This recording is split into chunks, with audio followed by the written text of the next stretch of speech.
Okay. Got a great day to fish the 7 Mile Bridge. A little bit of a south wind.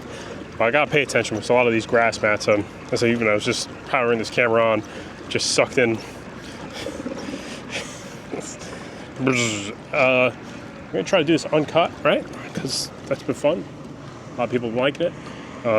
There's a few boats wrestling with some bull sharks and some hammerheads. I think they're chumming them in pretty heavily. So let's try to figure this out a little differently. So I came out here, I don't know, about a month ago, put out a video where I had a limit of mangrove snappers on like some Z-Man lures, etc. And you know, it's very tempting to do the exact same thing today. But we got some different lures. Taking a little bit of suggestions. I've got topwaters tied on. I don't know how to fish topwater through grass. I guess I need more largemouth bass training. But there's also tons of stuff I haven't fished out here, and I think that's what I want to do a little bit today. So let's give like an hour, get a warm up on the bridge. We'll fish some shallower stuff away from the guys chumming up and fishing for those hammerheads and stuff like that. I don't know if they're hammerheads. I've seen one or two guys get bull sharks and hammerheads. A lot of boat wakes and stuff like that just went by too. So anyway, I could talk about everything forever and ever and ever. Really what I want to do here is get the camera on. So I got the power switch shrimp to start with. All right, and I used this the other day, and we got some of those rays here too, I guess. But yeah, let's get up into like these, I don't know, so like 5 to 8 feet or shallower. I like that. The other day we came out here, the other month rather, we didn't hook any sharks. I want to keep that theme going. I like that. Rather, we didn't have any of our fish get sharked. So it gives me a little more of a mellow feel. First of all, it'll let me refine some tactics, right? As in, the way I'm fishing might change a little bit if it's shallower and I'm less likely to see bull sharks on the end of my line. I'm hoping those guys that are chumming down the bridge, they're keeping those guys at bay. So me, I can throw my little wimpy lures. A pretty boy way to fish, as you might say. This fish is like a pretty boy. And we got a pretty strong tide with a lot of grass. We had some storm, man. It's been a little bit of a roller coaster weather-wise in the Keys, man. I'm sure where you're sitting back home, yeah. Although we don't get snow in the cold, but we got the wind, we got storms. So you're going to see that. I think today is going to end up being a little bit of a struggle out of me, because I'm dealing with so much. This is tough to fish through. I don't know how you can fish topwater through this. You know, I had that tied on because a lot of people just told me to fish topwater. It's like, okay, you don't have to convince me to fish topwater, but I also don't know how to do that in these kind of conditions necessarily. I'm already struggling to even just get a little shrimp lure down through that grass. Oh man, I just cast it into some of it. Sometimes you see it the minute your lure lands, right?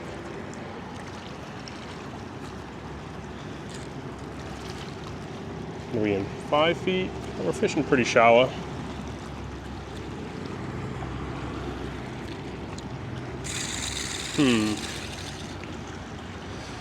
Would be a little less tricky on the upcurrent side.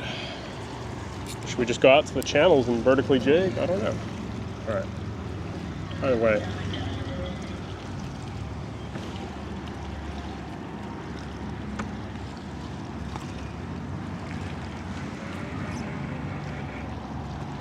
I'm not too sure here.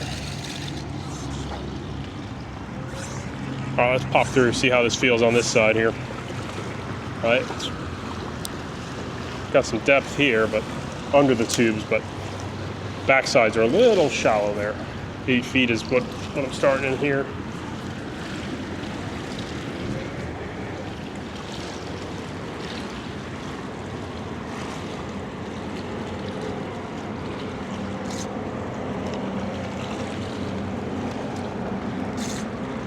When it comes to the kayak, you're really looking for a sweet spot of current, right?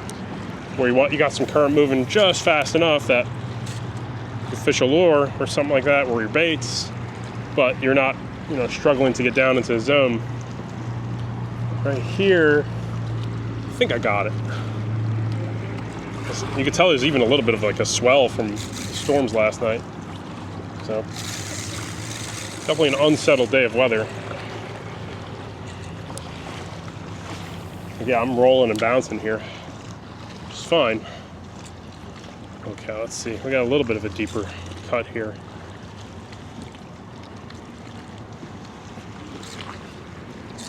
Oh, got a fish. Yeah, fish on. Oh, lost it. Damn. Goober status, man.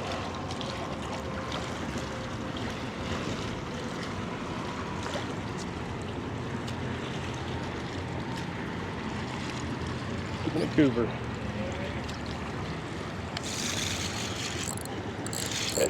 Fish. Oh, that's the sailor's choice. It's a type of grunt.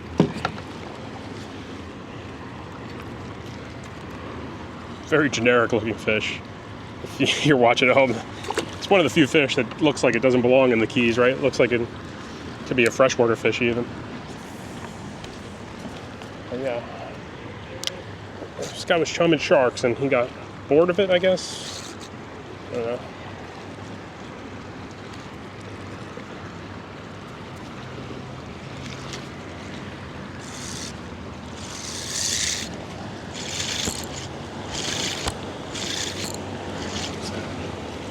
Blue runner. Barjack. Boomer's throwing wakes at me. That's all right. You got to be prepared with that when it comes to the territory, right? You can't be getting too mad at it. You know, come to a spot like this. When somebody shows you courtesy, it's nice, but you don't have to expect it necessarily. I think that's the mistake. You don't want the same entitlement. You don't want to fall into that entitlement trap, per se. Okay. Definitely, I hope we didn't lose the bite by getting sucked into these tubes here. I also want to make sure I marked a couple of these spots from last time that I had. Probably didn't. It's got me in Wilmington, really nice. Okay. Nope, I did not mark a thing here last time. So, we're gonna, that might have been kind of foolish of me. Let's wing it. Pick it apart for an hour. Throw it at every tidal eddy, every little spot. Hopefully we're gonna find something here. It's really about current right now. I think I found the best zone of mild to medium current. There we go.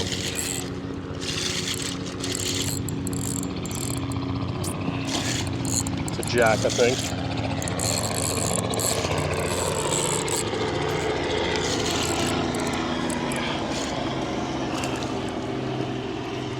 Blue runner, right?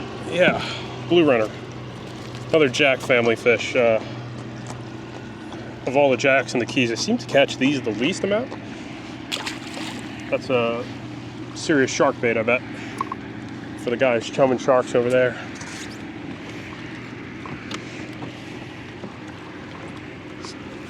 Oh man, I sucked in so much grass in this already. See, we got stains on our camera already too. No, we're good. We're good. Uncut Elias V fishing. Here we go. Another round. Everything's good. Checking microphones.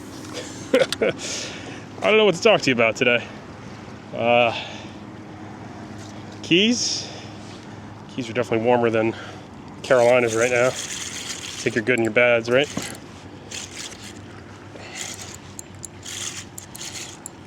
Oh, nice, man. Look at that. Power switch shrimp yellowtail, right? Yellowtail snapper. Sorry, dude. That's absolutely a keeper, but you know what? I want to grab a yellow jack and maybe one big, decent-sized mutton for the day.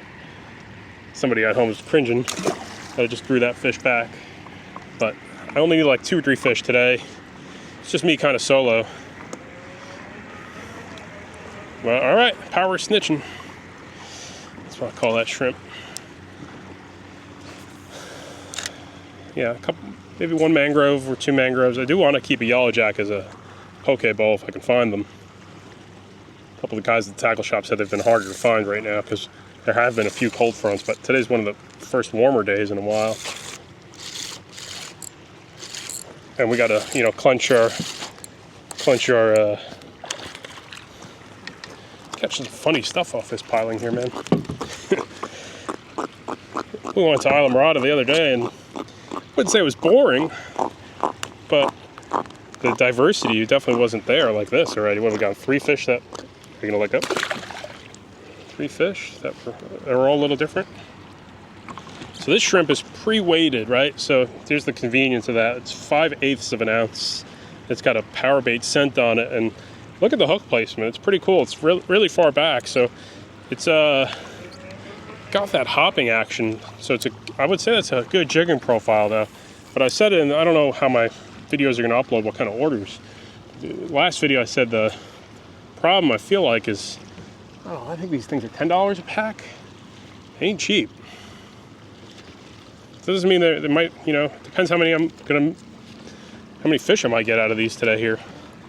That's important too, right? I'm only gonna get 1 or 2 bites. That's kind of sucky.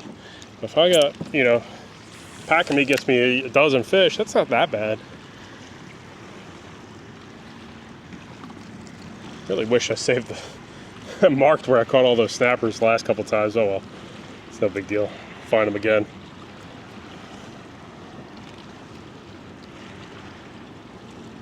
Five-eighths of an ounce. It sinks pretty well. That probably had a lot of fish though, huh? And I do feel like you want to fish the backs of pilings and then the fronts of them. It's really what I learned my first couple times here.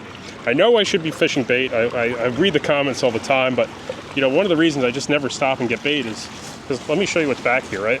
First of all, this kayak's jam-packed with crap, so as you know, I should get a skiff instead of. That cooler's got ice and stuff in it. But then I put a live well full of, live shrimps, or if I spend the time to get those pilchards, that's a lot of weight. And I really focus on optimal performance of what I'm fishing out of. Like I don't want my kayak to be slowed down from, all the weight I could throw on it, like a cooler. And then you get like these swirly water and boat wakes.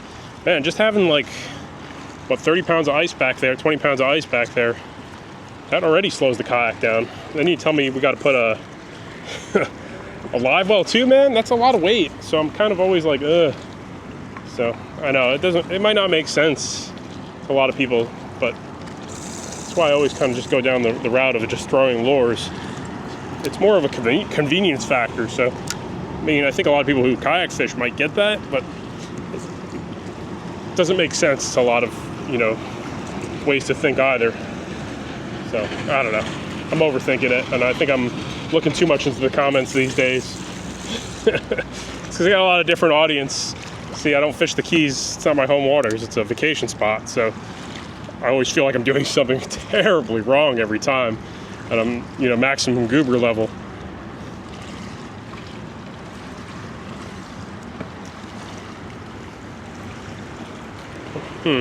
I think where I was catching fish was the zone.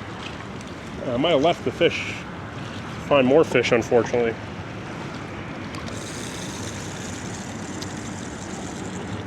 All right, so we got a yellowtail and a couple of the oddball jacks there. Let's go back over there one more time. Then there's stuff out there I'm gonna check out right after this. I do want to go out there and check out some new stuff there.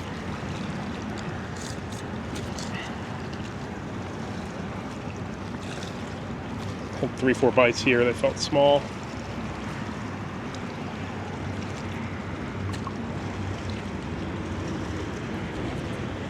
Literally, that shrimp lure is all the way behind me. I'm jigging it back there.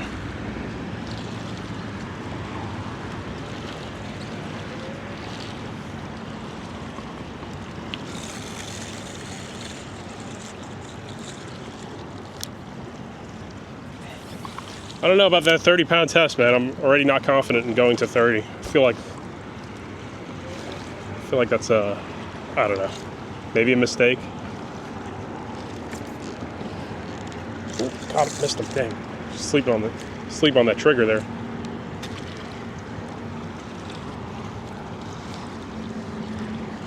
Oh. Damn. Fish was swimming at me. Some pretty bad hook sets you just saw. That could be those smaller jacks though.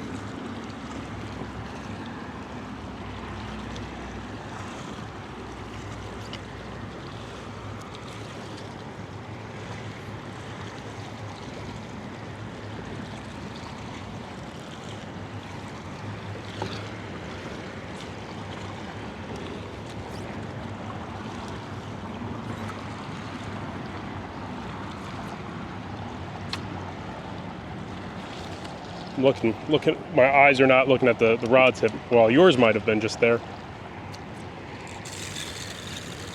All right. How do I feel about this shrimp right now? I'm not too sure.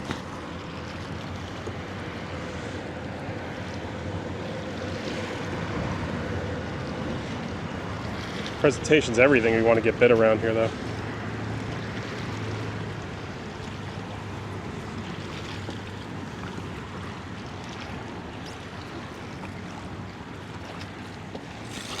No bites there.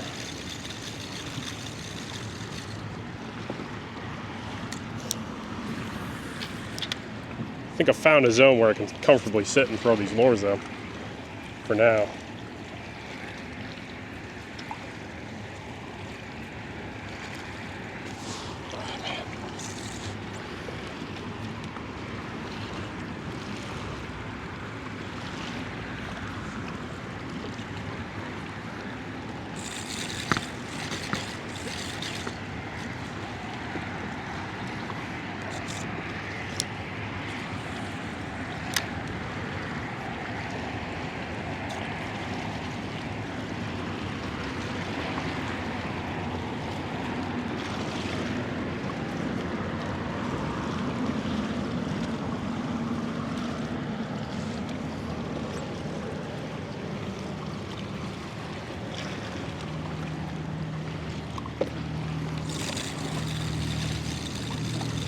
Having a hard time getting the field today. I feel like that vacation back to the southeast has gotten me got me all sorts out of whack. I feel like last time I came here I had like, I don't know, 3 mangroves of size and a ton of yellow jacks, but there's been a lot of cold fronts, man. I gotta get mentally ready to change the expectations of the day, to be more open-minded rather.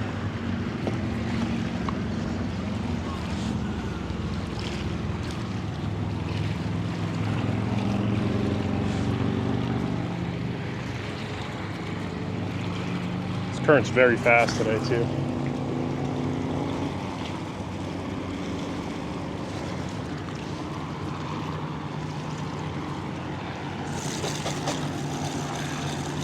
Very fast.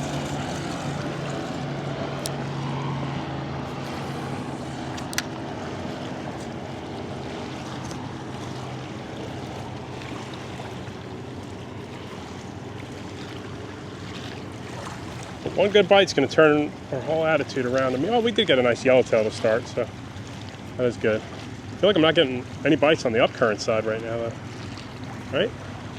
Did have a few, but I feel like I maybe should be getting a couple more. Oh, man.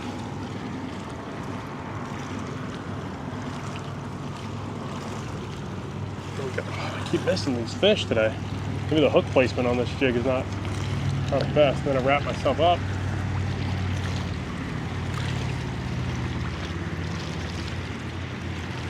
Oh yeah, got that one.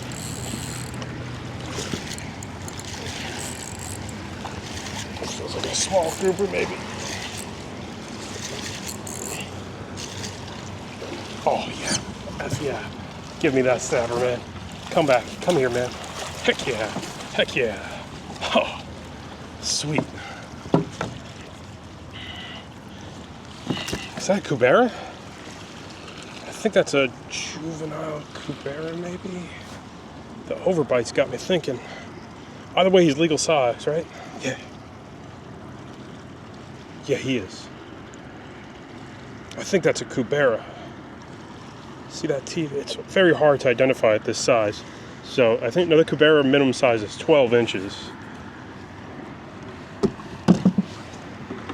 Oh, I gotta look it up when I get home. So either way, it's not like he doesn't taste good, and he's over 15.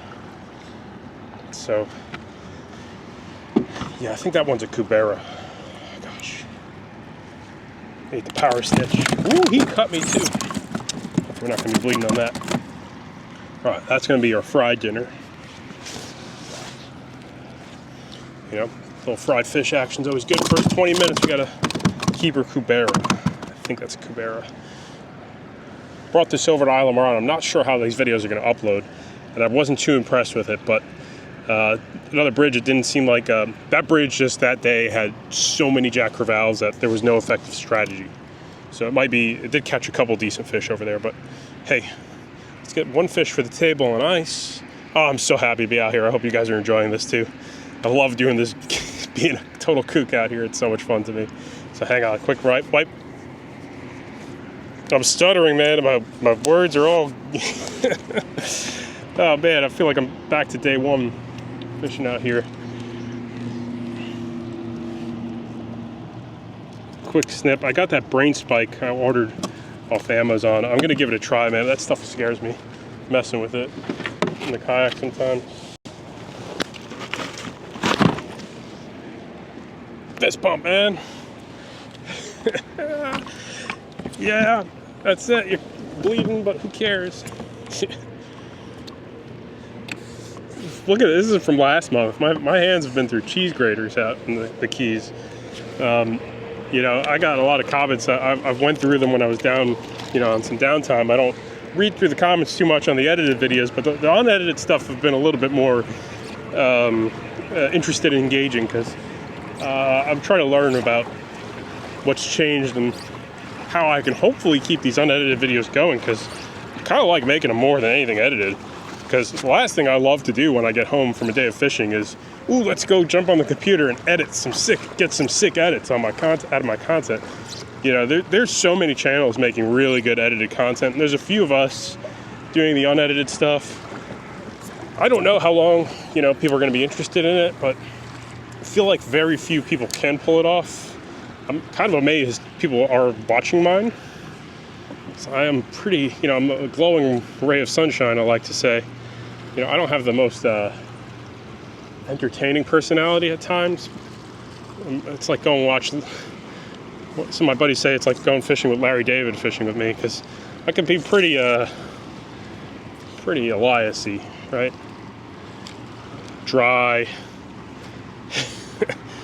moody. I wouldn't say I'm moody and dry like that, but you know what I'm saying? I'm just not the most charismatic, that's the word. Maybe I appeal because sometimes I am kind of, I don't know, let me not overthink this at this point. This is going to bother somebody, all the blood on me. Oh, that was so cool, man. I think that's a cubera. I have to identify that when I get home. Like I said, all that matters is the legal size is matching the mangrove. Mangrove's 10 inches, the cubera is 12, so we cleared 15 inches with that fish. All those snappers are delicious. Come home, fry that guy up. Oh man, I love the Keys. Like, you know, it's really fun because you get to eat a lot of fish, and there's an external motivator that, you know, you go to the grocery store. I'm the type of person, I like to go out once a week, maybe twice a week, get a meal out, but I really hate having foods that are pre-prepared, that are just kind of, you know, not great from like a grocery store. Like Publix is the grocery store here, and so is Winn-Dixie. And you see the prices of like chicken and stuff, you're like, man, I'm eating fish every day, and then I'm gonna save my pennies to go out to a restaurant, right? Or maybe bring my fish over a couple nights. So one of the things that I kind of started to, I realized about the Keys too is, you know, sometimes if you're kind of really into the full fishing experience when you go somewhere, you want to, like, you know, have fresh fish caught and stuff like that. What's good about the Keys is if you don't have the best kitchen in the rental, like let's say you got a hotel, as long as you have a good like truck bed and a cutting board, and you clean up and ice your fish, you could bring your fillets. Some fish will do your fish whole. Some restaurants will do your fish whole, and other places you can cut them up and they'll cook them for you for like a fee. Obviously it's going to cost something. You're going to get some sides and stuff like that, but you can still get kind of a really good experience out of that. So even me, like, I do like doing a lot of my own meal prep, but bringing my fish to restaurants a blast too. And we're going to sit on this bridge for, let's give it like another 30 minutes, I think. Need my power snitch shrimp. I had like 4 or 5 bites on that piling before that fish committed though. I missed a bunch of little fish there before I got that cubera to stick. So 1 yellowtail snapper, 1 cubera. No yellow jacks, huh? I think those cold fronts might have done something with it. Oh, we lost our tail there. The only problem with the pre-rigged baits is that this becomes a thing, and that could get kind of annoying and pricey. So, and I got a knot on there. I should have put a swivel on there. So somebody the other month said, you know, I use swivels to save time on retying, and then I don't use crazy glue for my plastics. I'm gonna tell you something. I put crazy glue on the kayak today, and the main reason I don't use crazy glue is I'm not used to catching that many fish in an outing, right? What do we have, like 5-6 fish landed so far in 30 minutes? And crazy glue does make sense, right? But if you're only going fishing and you're catching like 5-6 fish for your full day of fishing, right? And you don't get too many short strike and little fish wherever you're fishing. So like the Carolinas, when I go jigging in the ocean, I might go get 10 bites for the day. That's it. You know, 3 or 4 of those are red drum, and then a couple lizard fish. Well, you know, why am I going to bother with crazy glue for the most part? It's usually not that intense as it is here, where there's just bites after bites after bites. So, I don't know. But here we go. We got, this one's white, power snitch. All right, and the next spot I want to hit, it's about a mile from here, so I'll shut off the camera for that, because it's just going to be me, cruising over. And, you know, I'm not going to do any fishing in between. There's a couple, like, humps I saw on Google Earth that looked pretty interesting, maybe some sandbar formations, and I don't know, it could be some coral out there. So that looked interesting, so that'll be kind of the different spots we'll hit for the day. And, you know, obviously it's all going to be wind and weather permitting here. So right now we're on, you know, very mild wind. We can do some of this stuff. Yesterday I got 1 tarpon in about 6 hours. That was the day of fishing. I tried something different and didn't work out, so we're not doing that tarpon stuff again. It wasn't very exciting, man. I can't talk about how I'm feeling for 4 hours with no other bites. See that man of war right there? I wonder how many people end up in the emergency rooms in the Keys with the man of wars. So, but yeah, like spots like this, these bridges, lifetimes, man. You could be out here for, I feel like, lifetimes before you really can get it down. That would be my second cubera in the Keys on artificial then, if that is a true cubera.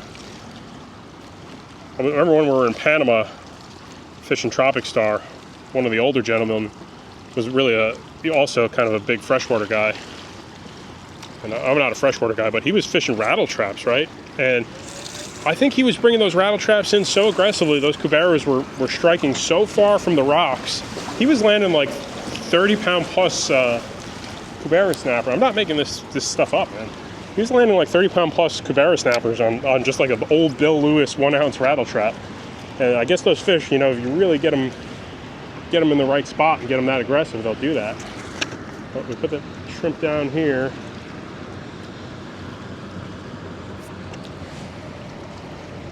Wow, I think the yellow jacks are not here at all today. So that one silver lining is we'll probably have a shark-free day. And I remember noticing that a couple years ago. Like everyone says how easy it is to catch those yellow jacks at times, and I agree, they're not a hard fish to catch. But those cold fronts sometimes send them packing. And, you know, then they'll come back when it warms up again, maybe in March. Or, you know, you get a nice patch of warm weather in February. This year, we got all these polar vortexes going on. I'm noticing they're catching big bluefish around Miami the last couple days even. And Sebastian Inlet's catching those big bluefish, so everything's really on its way of an interesting winter in many parts of the country. See, so winter fishing's interesting. I mean, winter is interesting because it really sets up your spring, in my opinion. Like what happens over the winter between snow melt and where fish end up, wherever you are, your spring fishing is so crucial to winter. Summer fishing seems to be usually pretty consistent. Yeah, you might get some stuff based on how hot it got, etc. But for like a slammer winter fishery, spring fishery, yeah, that changes everything. What happens in the winter? Where does the bait end up? Like, especially where I live in North Carolina and other places, right? Like whatever happened in the winter, put the bait somewhere. It'll determine if you get cobia. It's going to determine if you get those big bluefish, how good the Spanish mackerel run is going to be. But that winter push of bait, water, yeah. Did it get really cold? It seems like the colder years are better for, unfortunately, the trout. By the time I'm guessing by the time this video uploads, everyone's speculating a big trout kill is coming for the Carolinas, so we'll see.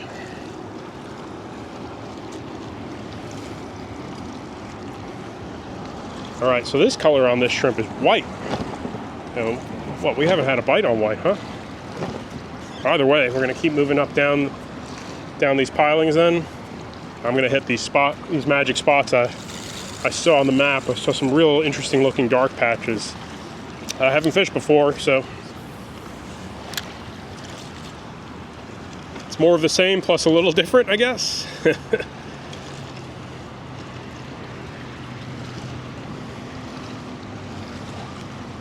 Last time I fished this, I had different tidal movements though. There's definitely some different stuff going on. So today, it's a different world today.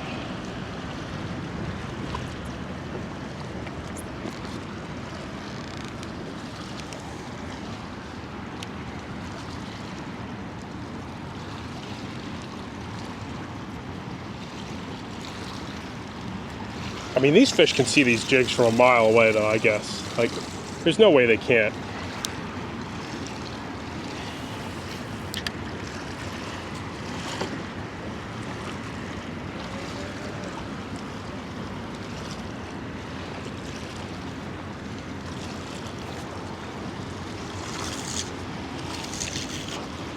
It's like a grunt or something like that. Grunson, could it be you? A little grouper. That's a black grouper.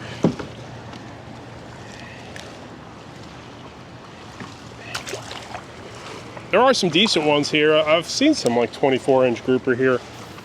They are kind of rare to find those bigger grouper. I hope that snag, it looks like it's going that way, so we should be okay.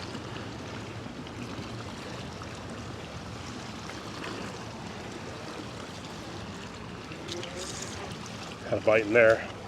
To make that 2 bites.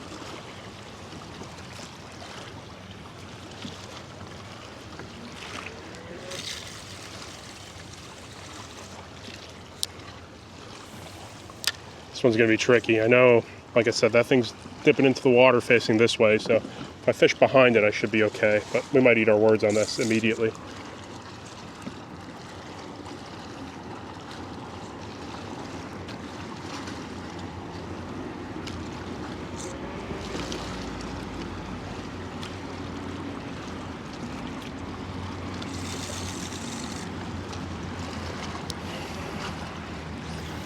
I don't know about how I like the shrimp sink rate though in current.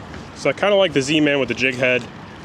I like the gulp shrimps. I feel like those have a really good sink rate. This guy is a little weird, but it does have a nice like hop when you pop it. It's really got a sweet action. But this is probably the last time we'll use it on this. Maybe we'll end up on the ocean with it once or twice, but right now did get a nice snapper though, so do not get too picky about my opinions.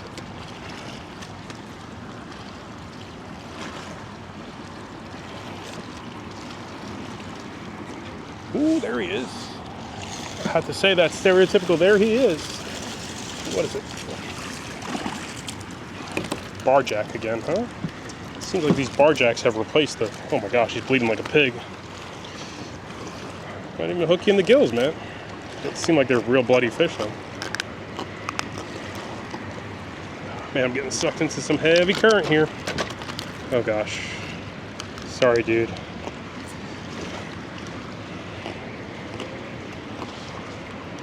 I did hook him in the gills. All right, I'm gonna put this guy in the cooler for 2 reasons. One, we don't need to bring one of those sharks that I saw those guys fighting on those boats over here. So we'll keep them. Maybe we'll use them as strip bait another day. Another video. Oh, guess not. Drop them. I should just put them on the jack. Just gave them one of those boats. There's like 3 boats chunking for sharks, so I think they were. I don't know what they're chunking for, so hang on.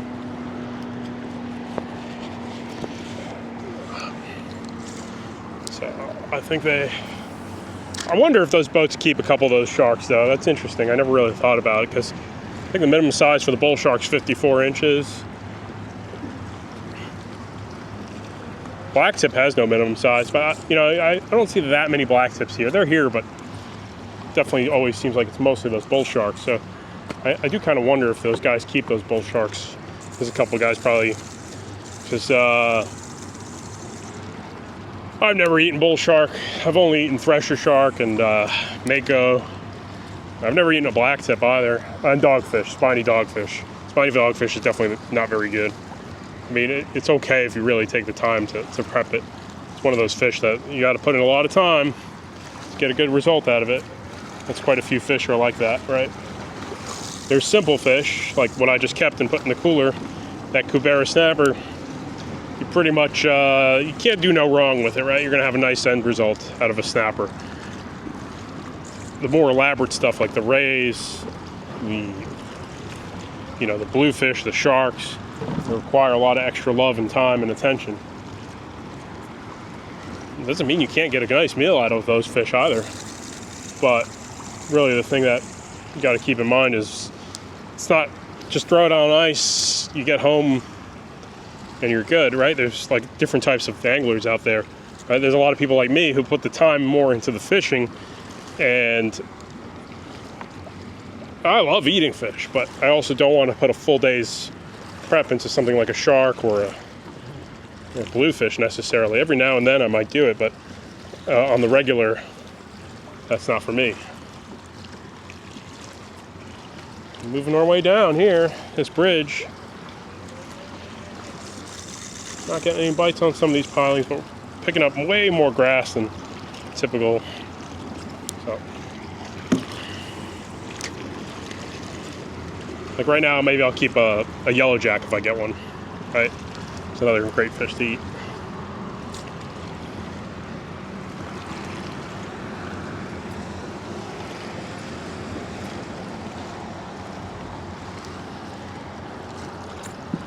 Maybe on the way home we'll just focus on the down current side, some of these pilings then.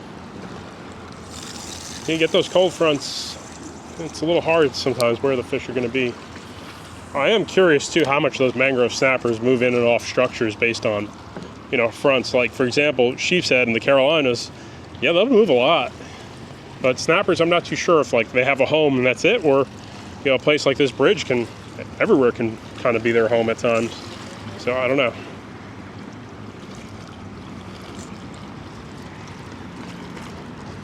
All I know is down here we haven't had a bite for the last few pilings now, right? I'm trying to think where I was catching those, where I caught that Kubera, and there's not really anything significant, man. It's pretty much the same thing.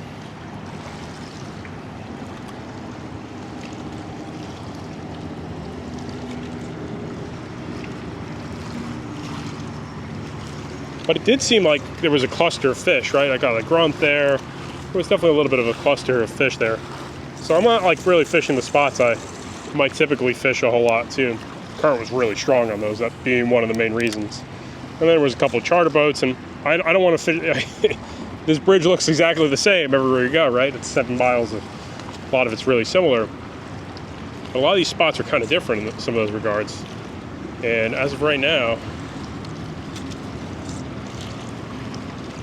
I haven't had any other bites here, huh? Beautiful Saturday to be fishing there, right?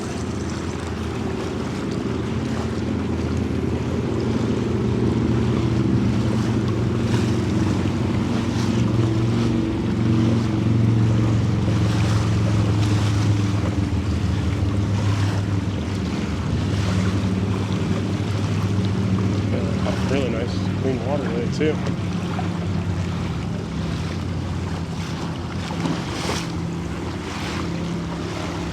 Not seeing any fish. Wonder how important the actual visual of seeing something is. Got that bounce from the boat wake too. Makes it a little trickier to pay much attention to anything actually. All right, I think let's go try and look at some of these spots we're mapping out earlier. This is 2 feet of water. That can't be right now.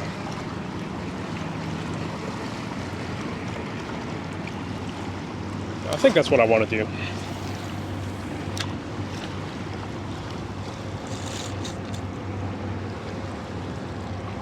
Then from there, we can go try some of the channels we haven't fished. I mean, there's so much I can do. So, really don't know what the best move is. But I do want to find some other areas here, though. I do, I really do. So, like this is the end of the old bridge style pilings right here. This current's picking up out here more, though. Definitely felt like it was a little bit slower on the edge of that channel. And out here it's moving pretty good.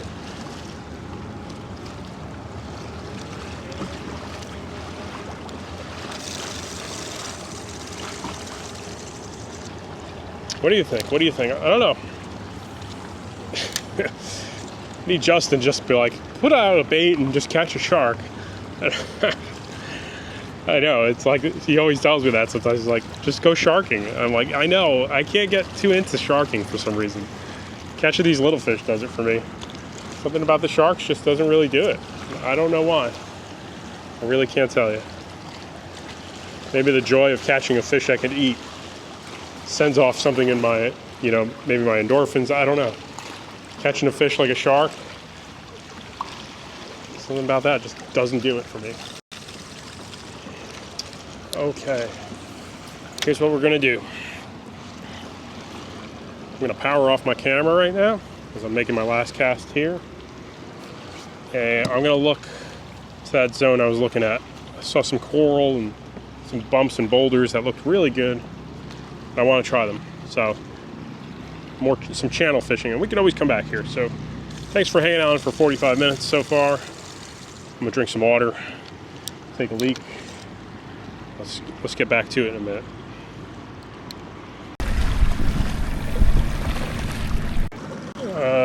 So I came out here. I'm gonna give you the short version of this. I mowed it around and I saw this clarity. I'm gonna fish in the clean water. I saw a couple of spots that I thought should have fish, but this looks like garbage. Let's go stick where it's clean. You know, like I said, we had a lot of wind and storms. Oh, this is real stirred up.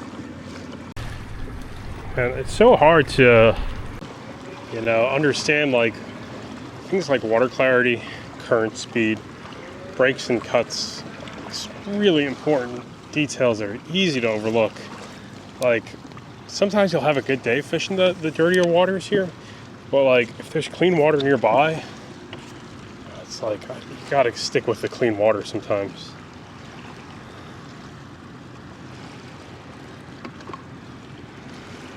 Where just like that was a different type of murky. That looked like marina water that, you know, was being churned up for hours and hours and hours. And if you got some cleaner water right nearby, which is what this was a quarter mile away, the bite's definitely going to be on here, not there. But then you get times where it's like the water's dirty everywhere, and then it's like your strategy probably has to be different.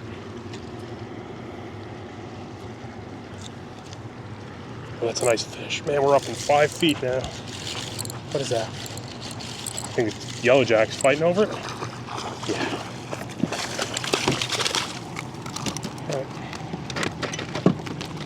You know, I'll bring a yellowjack home. Let's do one yellowjack, one cubera, and we'll get one more snapper. So the yellowjacks, yeah, everybody knows these days. Secret's out, right? These guys do taste pretty good. They're fun, man. Whoa. Seem to be finding less of them this year, but I wouldn't say that's true. It seems like that they're a little more sporadic. Like I'm not finding them every trip necessarily, but sometimes I am finding still schools of hundreds of them. So.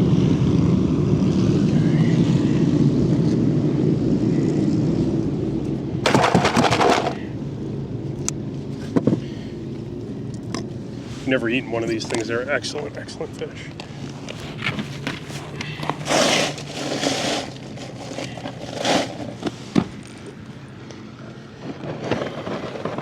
Soy sauce, rice vinegar,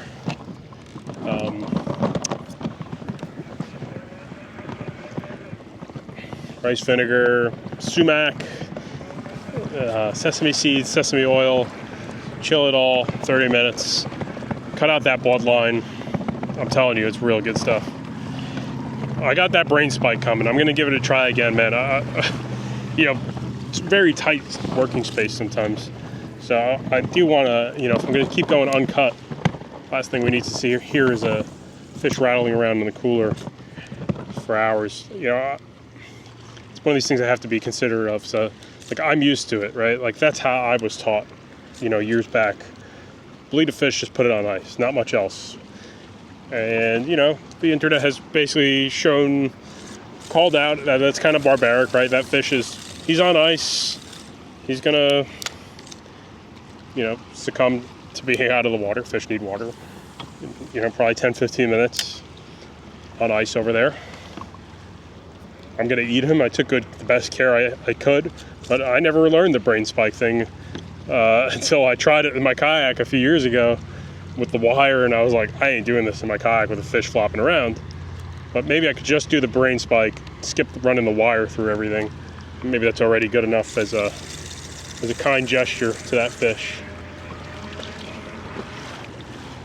Is it me, or is this piling, like, feels like this bridge is uneven? It looked like maybe the lighting, that was weird. It looked like there was a bend to this concrete was warped, maybe.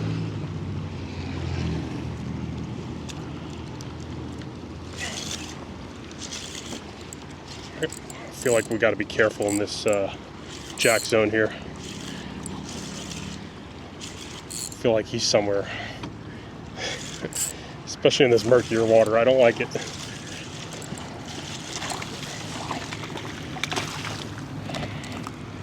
Okay. Never caught a big one of these. I know they do get to some decent sizes, like a 10-15 pounder. That'd be cool. They're closer to amberjacks than they are crevalles, right? I would say that. And the amberjacks are really good at eating, like, for the most part, but they're typically riddled with worms, so nobody gets really excited about amberjacks. When you go to Panama, I remember that. In Panama, the jacks were very, especially the amberjacks. What's the other jack? Golden trevally, I believe. Very well-regarded fish. This is a different fish. It's a little bit of a different fight here.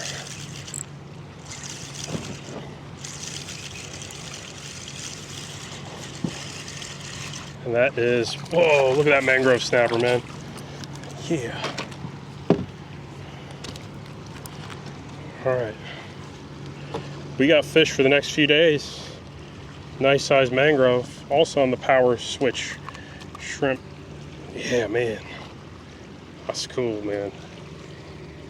Let me show you that mangrove right there. I know there's a little bit of sun, making it a little bit harder to see, but it's a good sized mangrove snapper. Little power snitch got him. 15 inches, okay. Got a 15-inch mangrove and a 15-inch cubera. Now let's compare them. I feel like the other one was a cubera. Let's see. Oh yeah, that's definitely a cubera. Look at the teeth. Okay, we got one cubera, one mangrove. That's what we need. See the teeth here? Okay.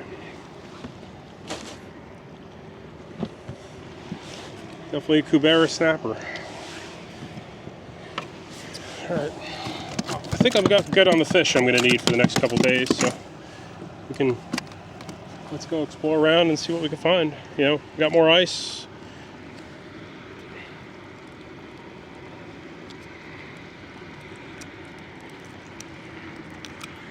You know, I ain't going to be one of those guys vacuum packing, you know, fish, coming home, you know, with a duffel bag full of fish, because it's kind of a funny thing to do. It would be funny, but you know, I've never tried to transport frozen fish back home. I feel like that'd be really hard. Maybe not. I don't know. I don't eat it that bad, man. Because that would be a good use, because, you know, the cold months in the Carolinas are tough to get some fish to go home. But I think I just want to enjoy them fresh. So I got two nice snappers. I'll fry those up tomorrow. Tonight I'm going to eat that yellow jack as sashimi. And I guess this power switch is a power switch shrimp. It's doing the work we're hoping it was going to do. So my next question is, I'm supposed to be fishing, how do we catch a 25-inch snapper on this bridge, right? Because I did have he almost tried to jump out of that cooler. I did have a bait video ready to go, but man, the results weren't that interesting. It didn't have gets a fish this bridge, particularly with live shrimp. So I'm guessing if I throw live shrimp behind these pilings when the tide's moving just right, and this is really just right, I'm hitting that slow down, current's starting to drop out, throwing those shrimps now in the back of these pilings, sinking perfectly. Why am I selecting white and natural colors? I've always felt like in clean water, right? Lost our first jig, I think. Go with a natural color, right? White, like some kind of clearish white, something like that.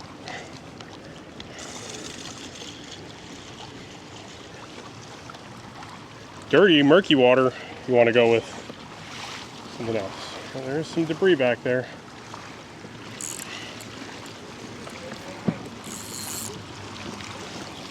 I got it back. That's how you get back a snag if you always have bad luck. Don't pull. Always try to go in the opposite direction. But, these fish here, so I caught that snapper on this piling. Me running right over this piling is probably not a good move. You never know. I feel like as soon as you put your kayak or boat over these snappers, they're smart. They won't bite again. But let's make one more cast at this guy. But yeah, you notice the other thing too, right? That piling had 2 yellow jacks and that snapper. So life does congregate. I think it was that piling, or it might have been that one, but that congregation of life, even if there was the jacks there, which you might not want to see, right? Depends on your perspective. Me, I'm okay with jacks to some degree, as long as they ain't bringing up the bull sharks with them. But those fish were together, right? And this random set of pilings I threw at, got those fish, and that one had just like a hung up, no other bites. Move on, I put my kayak over them. The rebels are alerted to your presence, right? As quoting Star Wars, showing my age and my nerdiness.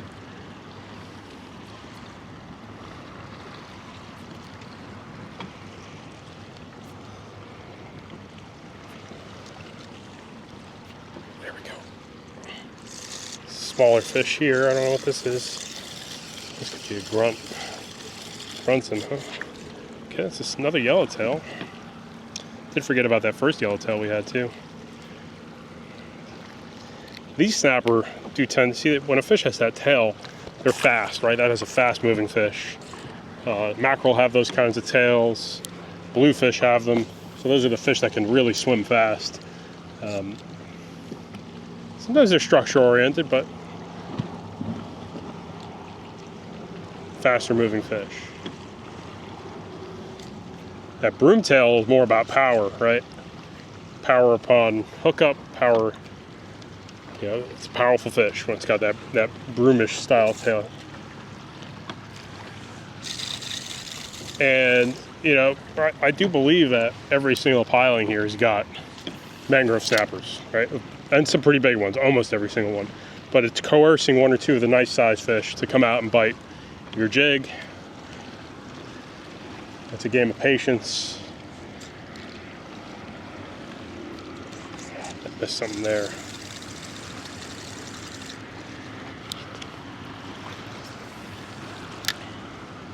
And bait fishing versus doing it like this, it's a totally different game. Shouldn't be even put in the same category necessarily. The strategy is different. You're going to catch smaller fish on lures, but you're going to be a little bit more minimalistic about it, right?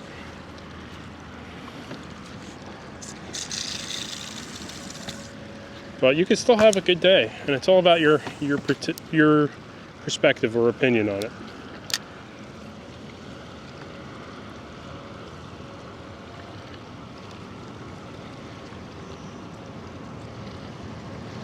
kind of want to push out and look around some stuff out there too. Let's do one last comb through on this side. Wink, hit the bridge right there.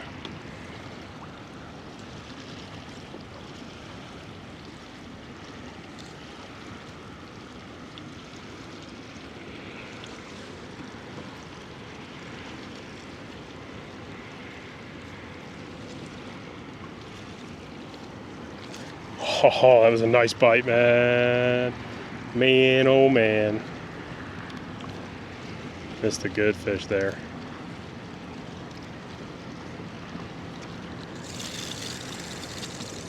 Sometimes those like little grouper, for example, that could have been like a 10-inch black grouper, and they'll hit so hard, you're just like, whoa. You ain't ready for it.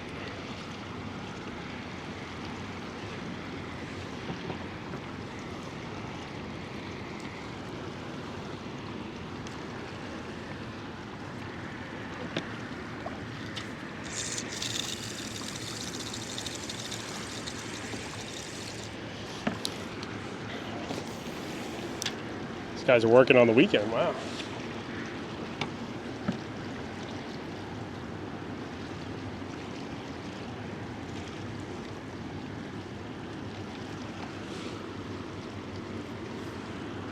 You know what? This water's getting murkier kind of everywhere. It's not that.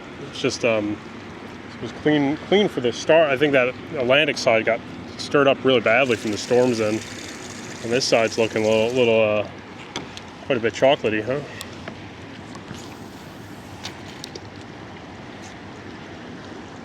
Go back to that channel there, but man, those guys have been chumming. I'm like worried about those sharks showing up over there.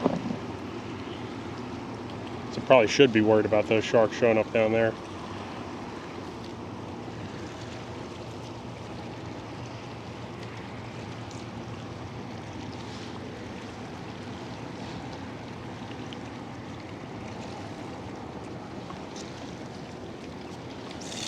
All right, let me try something else, right? We know we can catch some nice shrimp fish on shrimps, right? Shrimp profiles.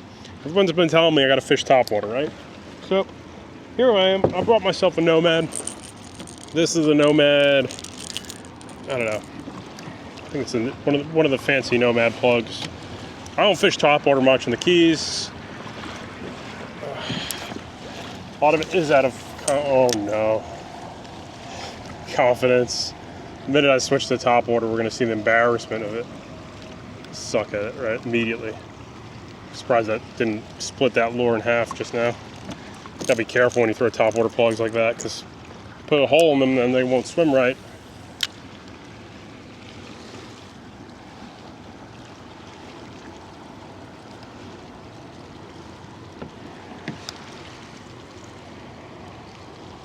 I don't know, man. I feel so out of my element throwing this already. Like I'm doing something that's really stupid. I mean, casts are landing.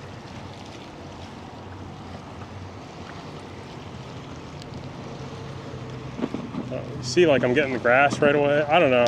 Please, somebody coach me how to throw a topwater plug at a bridge around here. So I apparently have no idea what I'm doing already. I feel like I've done it wrong. Maybe a mirror lure is really what I should be throwing as like my other type of lure I'm messing with. Oh no, oh, so bad. I need to go home. That was embarrassing. Novice.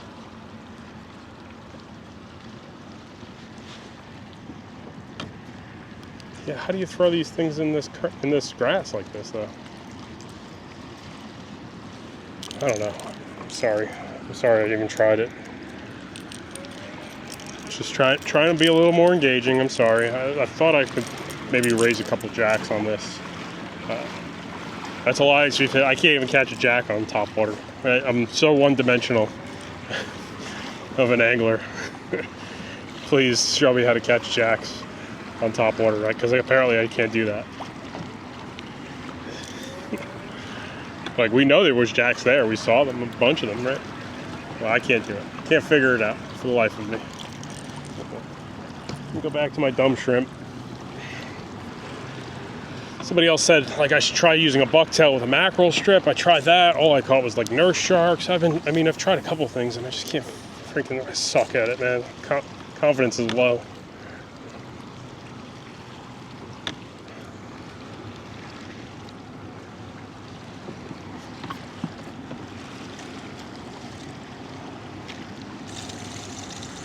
I think we're getting close to snack tide.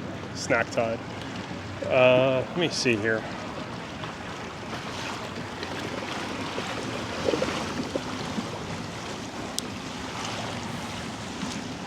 Try this side right now. Yeah, this water's getting real stirred up though.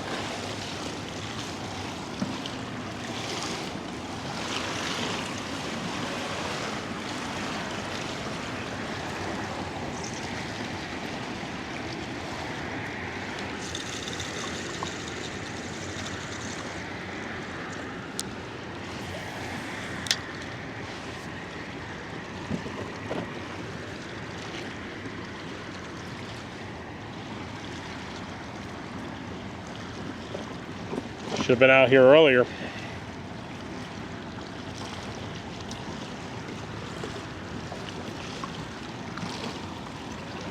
That's really all I'm thinking right now.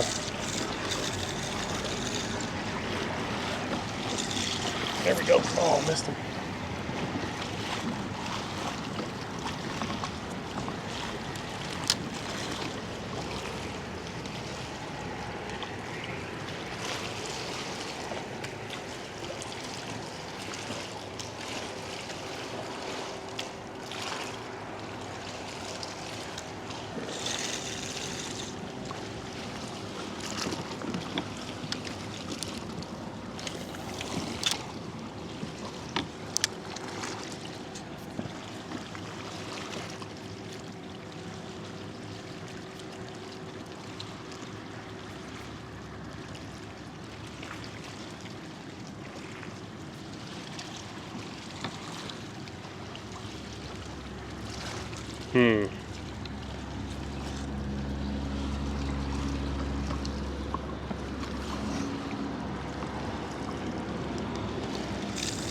All right, let's go. Let's keep cruising over this flat. Let's try some of this deeper water a little bit. The minute we see a shark, though, we're out of there. I'm seeing a few less boats, so a bunch of guys did leave. If the shark's there, he's there, you know. It's one of those things. I haven't seen one of these guys pull on a shark in an hour or so. You know, I'm seeing a couple guys actively shark fishing, but I haven't seen them pull anything, so maybe that's done, or maybe there are one or two left. I think the sharks would like this dirtier water, but I do know they want lots of jacks, right? Yeah, it doesn't seem like there's that many jacks today. Like the last time we came out here, we were smacking those yellow jacks constantly. So today, there might not be that many.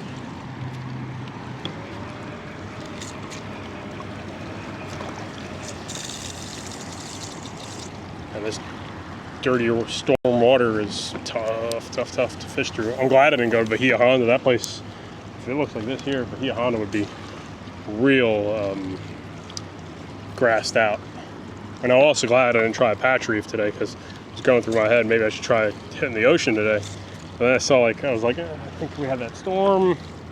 Let me give it a couple days before I commit to something like that. And I'm glad I did that too. Got a couple bites under there, like small grunts maybe.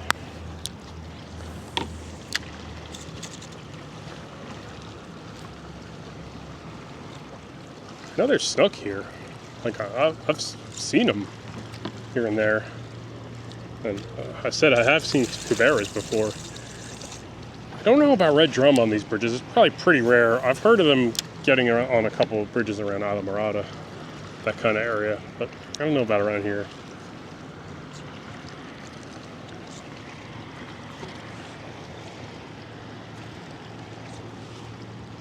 What do you say we do here? I think let's go explore out some ledges for slack tide. See if we can find anything out there.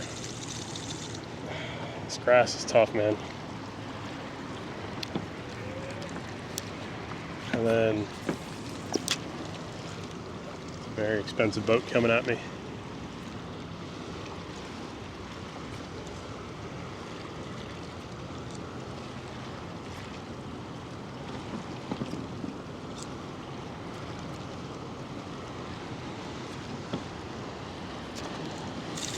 Yeah, I don't know. Get a little insecure around boats. Not insecure, just like kind of want to move, you know. Right there. Banana.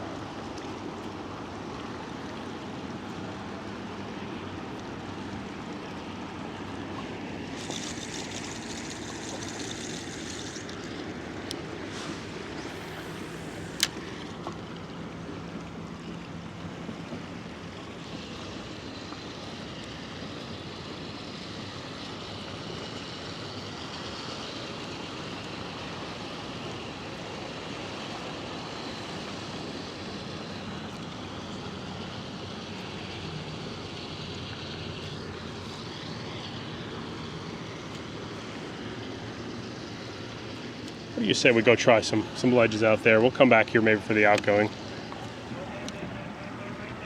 That sound about right to you guys? Feels really nice out there. Let's go try that and stick with that. Because I'm losing confidence for some reason here. So hang on. This is going to take, I don't know, 10 minutes. I want to retie one or two things while I'm running out there. I got to take off that Topwater, man. I feel like I don't have the confidence for it. All right, I kind of motored over to this sandbar here. Just make a few casts, see if anything's here. Light rod. Yeah, I think we have to go back to the bridge and fish for the fish that are definitely on the bridge at least. I think this is more of a transitional zone that sometimes has fish on, you know, when there's bait around, and had some really good bites here, but I hate to overanalyze my sonar, but what my sonar is telling me is there ain't too much, unless there's a couple fish hanging off this bar on the backside as I cast it up onto it. Doesn't feel like there is. I think that's a lot of fishing, man, is they're reading that every day. It's just different sometimes when you get weird situations like this, where you fish when you felt like it was convenient. You know, it's not like I was studying overnight that, okay, we had a storm and everything. I really looked, okay, weather looks good. Wind looks pretty good. Rising tide is generally what I like for a lot of fishing. But bumped into a situation where a rising tide, you know, you have chose wrongly. What sun?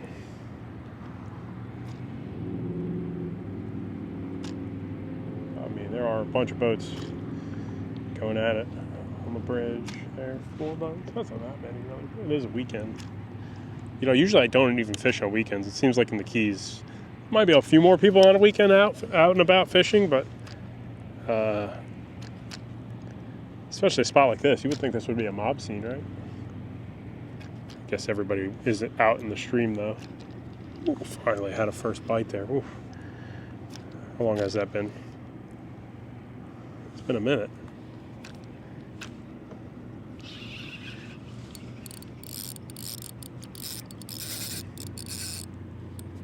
I don't know. Really light rod, though.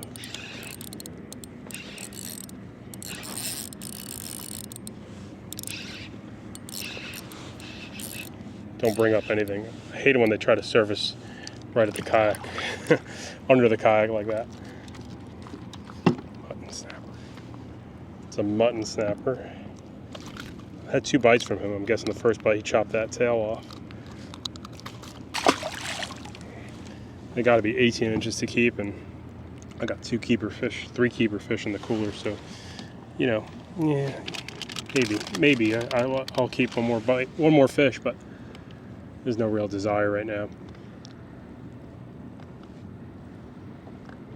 Just drift around then and enjoy ourselves. Hope everyone did pretty good in that cold snap. I gotta call my dad. I called him for his cold snap.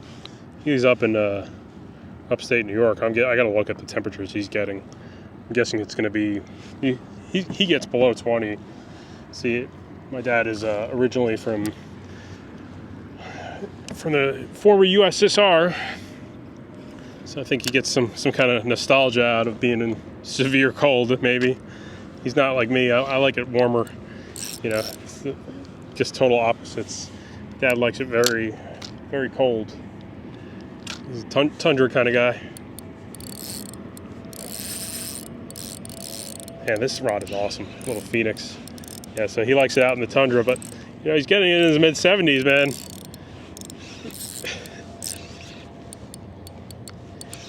Gotta back off on that stuff sometimes, man.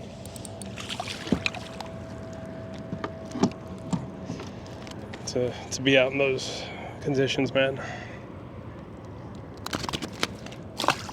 More worried if he gets a power outage. I know he's got a backup generator, but still, it does concern me out there. So, yeah, my parents came into the United States in the late 1970s. See that shoal rolling right now. 79. I was born here. My oldest brother was born in, I believe it was Uzbekistan. And we found a pile of mutton snappers out here. Wonder if any of them are going to be of size.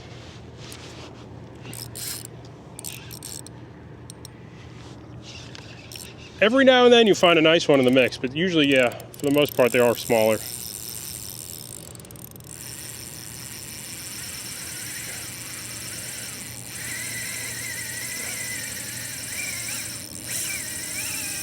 All right, that's the son of who you know who. See, what happened there is a hook, probably a snapper or a jack, and he got sharked. Justin, where you at? All right, this is a 1000 series spinner. Only one thing you can do there. Now we know there's a shark here. I hope to the fish people out there, that was not a mutton snapper I fed to a shark. That'd feel like a jack maybe. But either way, it's really your cue to move. Get the shark, you gotta move. Don't stick around. Just don't do it.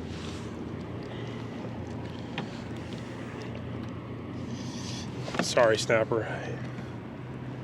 Yeah, you always want to try new spots and explore around the bunch, but you feel like hoping those guys were taking care of the sharks for me over there, but I guess not. Yeah, you want to try those new spots, but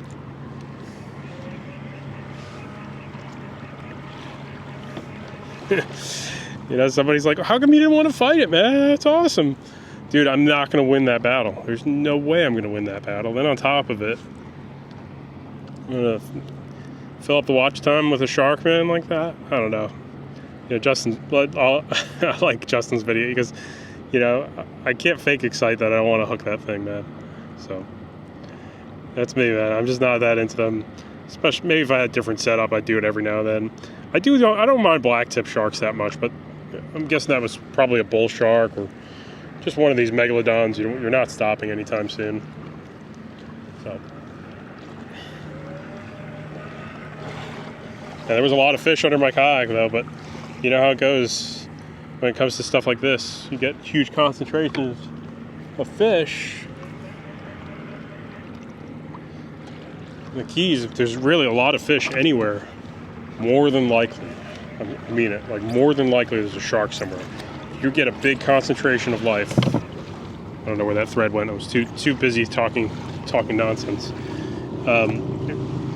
Actually, it's not even a Keys thing. Anywhere you go saltwater fishing, see how this stuff is, man. Overpaid for fluorocarbon as usual. You find that big concentration.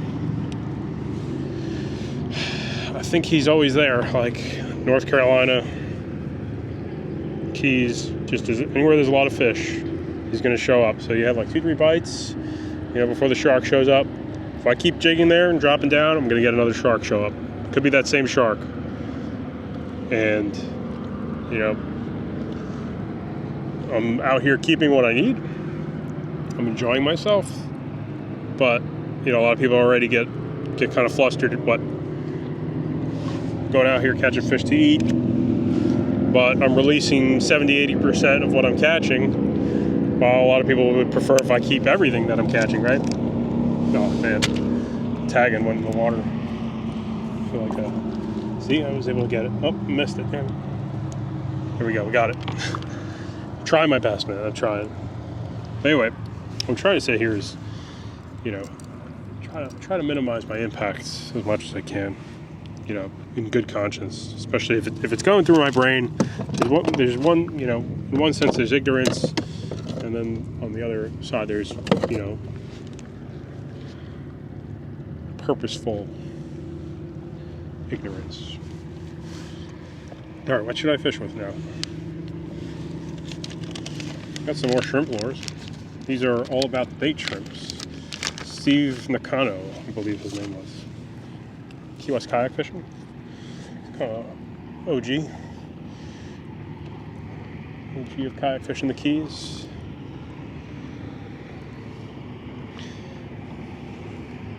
He's got his little, these are esky shrimps, I believe. They have 3-inch ones and 4-inch ones. Gold is a good color. I feel like gold is one of the few colors that are good in dirty and clean water. White to some degree too, but those are the two picks, and silver. I'd say 3 colors. When it comes to colors in saltwater, 3 colors that you want to start with. It's always white, silver, gold. Chartreuse is a good dirty water color for a lot of fisheries. I haven't thrown chartreuse that much in the Keys yet, but those are my color choices.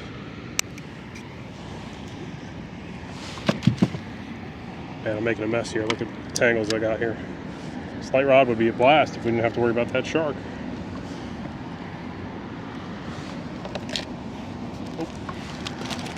Trash in the water, rather. All right.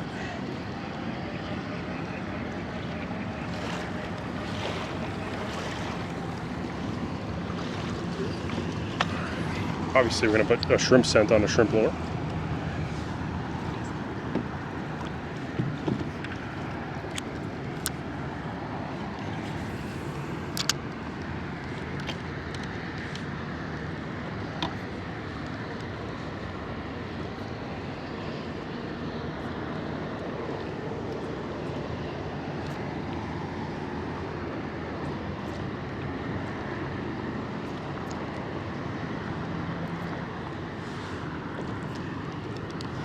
Cormorants.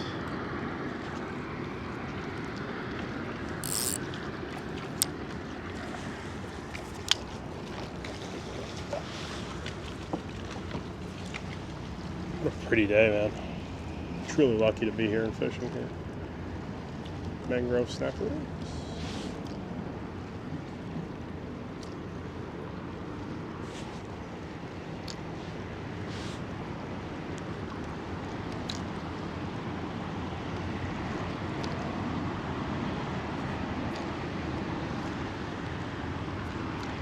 A little shallower down here.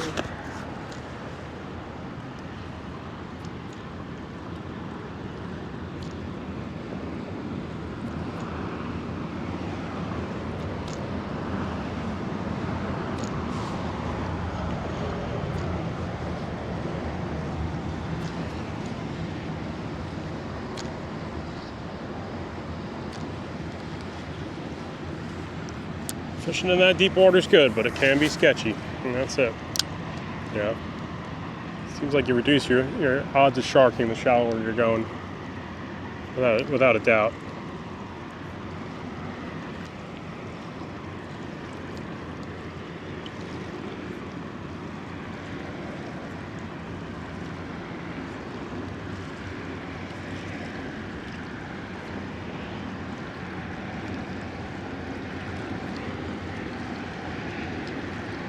Haven't had a bite here though.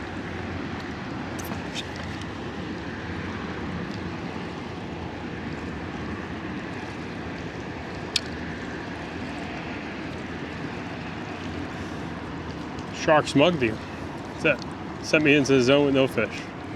Freaking sharks.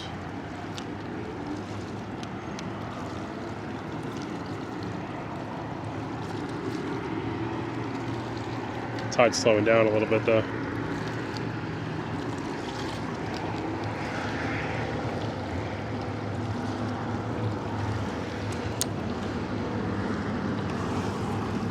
It's like you buy these light rods because they're a blast to fish with in the Keys, right? And you get a lot more bites, man. You do. You really get a lot more fish that want to hit when you're fishing like this 10-pound test stuff.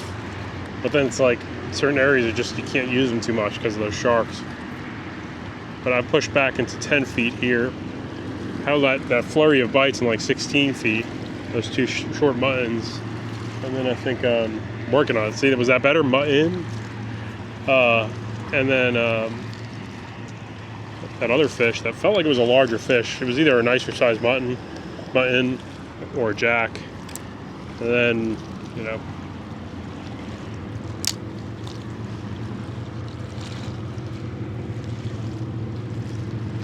I got a nice drift to kind of cross drift through here though in this 10-foot zone.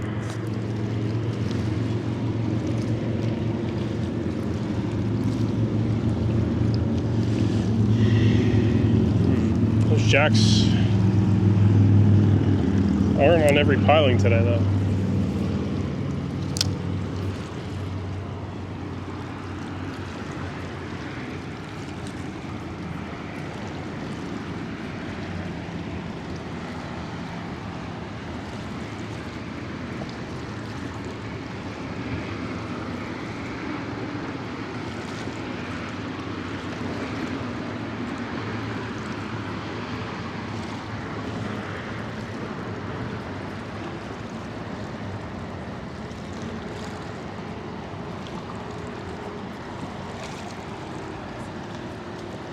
Yeah, I don't know what the move is, man. I lost confidence after getting sharks just now. My brain like literally shut off like that.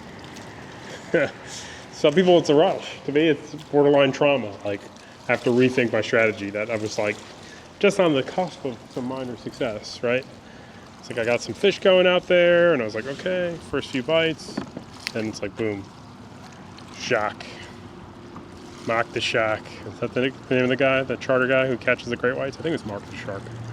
Anyway, I mean, that was probably a bull shark. That's usually what you see here. There could have been a black tip or a spinner, but you know, the black tips and spinners don't grab your fish as often as you think. It's really the bull sharks that are grabbing your catch pretty often. All right, we haven't had a bite here. WTF, man.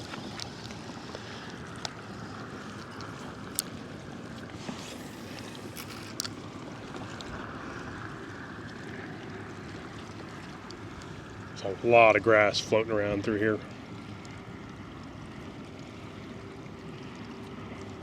Oh man, fouled up.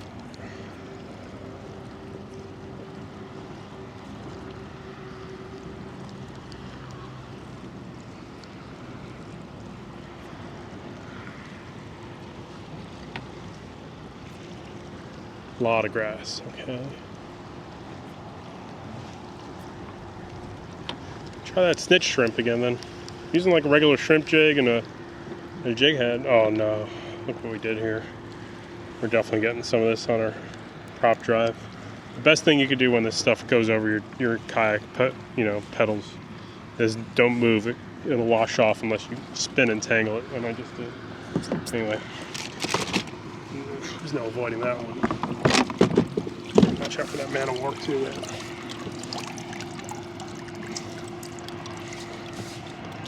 Crazy that those things, so if you don't know about man of wars, right, that's what one is. It's so crazy that this thing's tentacles will parallel, what it does to your nervous system. Just this thing, that's so crazy that those tendrils do that to your body. It's not like it's sharp, right? It's just kind of like whatever, man, I don't even know the science behind what it does. It's not like a shark, right? He's got teeth, he's 400 pounds. It's just like a little blob that looks like a plastic bag. Looks like a Ziploc bag floating by sometimes. That Ziploc bag has the power to, apparently somebody commented, I don't know if I want to believe it too much, but if you grab them from the top and not the tentacles, it's like a challenge. I don't know if it's a Keys local challenge. They won't shock you until you touch the tentacles, right? So you can grab them from the top of their heads, and yeah, I don't know how much you're going to see me want to do that. Oh, we got a fish. There we go. That shrimp lure is pretty good that Berkley's got out there for us. Let's see what kind of fish we got on the end of our line here. Short mutton. Mutton. That was better, right? Am I getting better at calling it a mutton? Mutton. These guys are sharp too, man. But stop squirming, man. I ain't a shark. I ain't a shark. You're good.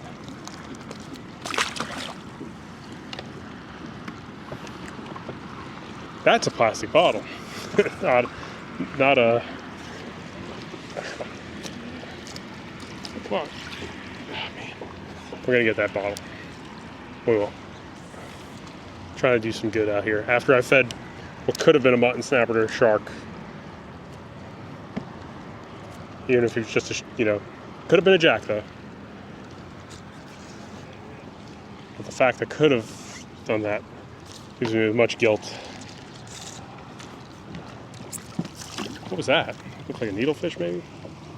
Alright, see? I hope there's not a jellyfish or something on that. Oh wow, look how long that thing's been. Look at that growth on that. I never really thought about plastic having growth like that. Those shells. Still think the sea turtle is more likely to grab and eat it. Alright, I think we're done doing the eco tour. I don't think too many people care to hear me do my eco tour stuff. Is my lens smudged here? I hope not. Oh, we're good. Anyway, back to fishing.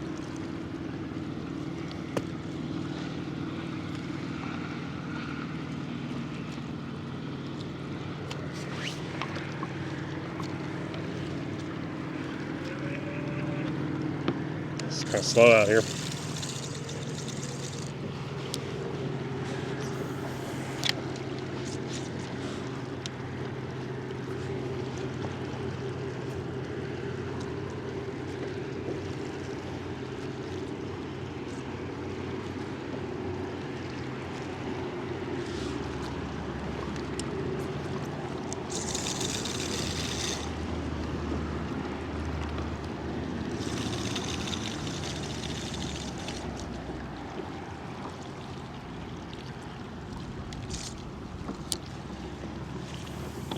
Doink. Hit the bridge.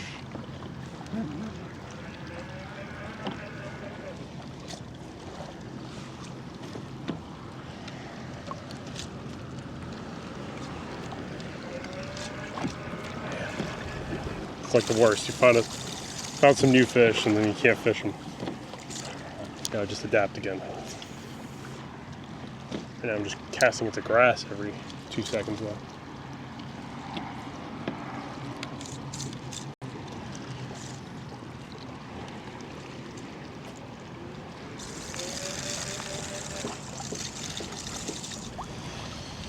Tough right now here because we're getting this every minute. What do we do here? What do we do?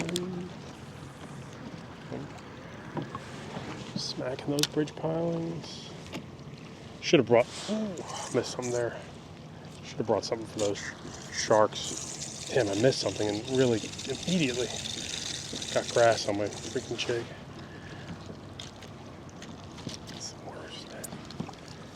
To do that. I definitely had a nice bite there too.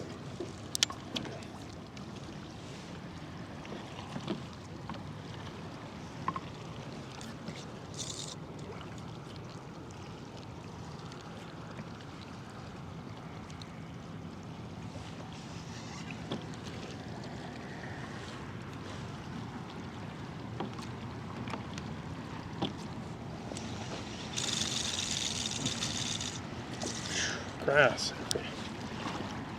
Sorry, I'm getting frustrated. Gotta keep my cool. Getting frustrated won't help me catch anything. I'm getting the grass on every cast, especially after I had a bite on that other piling just now.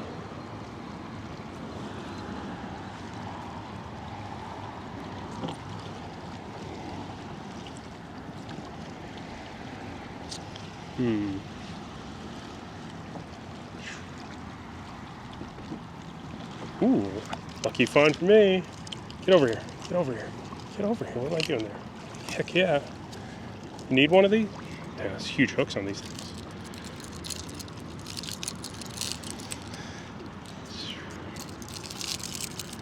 Man, I don't think I'll ever use this thing. I can't even tell you how I managed to get that tangle in my braid that quickly.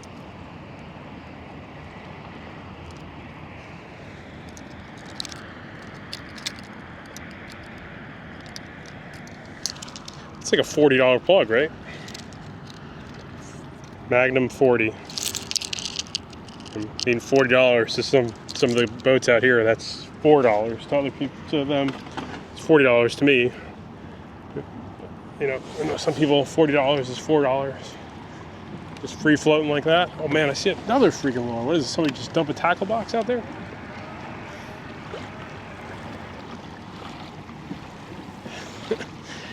Man, I'm just picking up trash today. I'm sorry. Apparently that's it.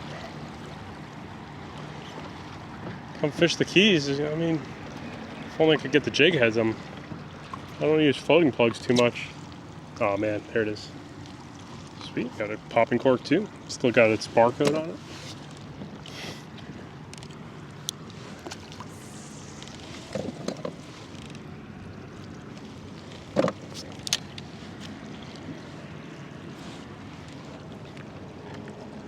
You know what? I'm gonna give this away to a lucky viewer, right? So, comment what do you like to troll up with? So, it might take me a while to get back to my house in North Carolina to give this away properly, but it's basically brand new. So, if you want this $40 plug, just comment in the video's description.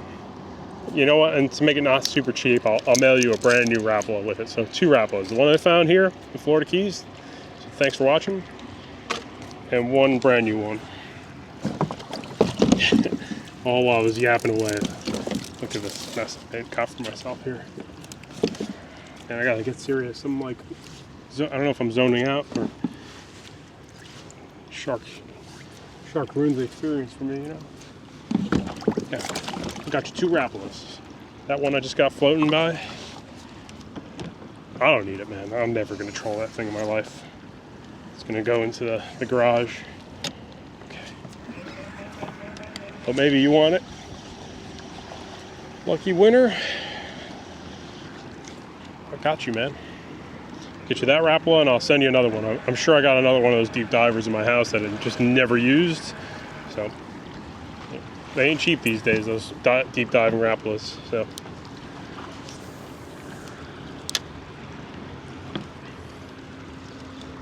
well, these guys are fishing for sharks too. Actually, I see them throwing look like a jack back behind the kayak. They're kayaks, their boat. All right.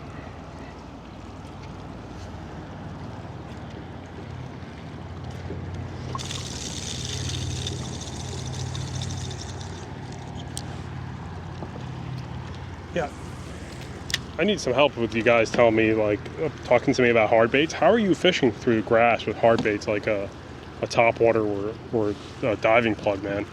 I can't figure it out for the life of me in the Keys, man. Like, this is pretty common. I mean, this is a little bit worse because of the storms, but like, I'm finding dead grass pretty much everywhere I go, at least along bridges.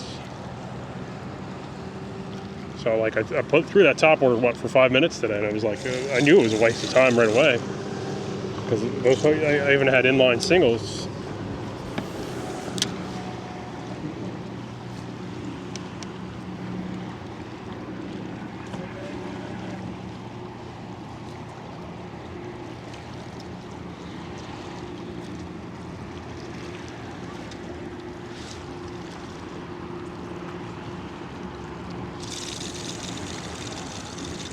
Yeah, these fish are not liking this stirred up water. No way.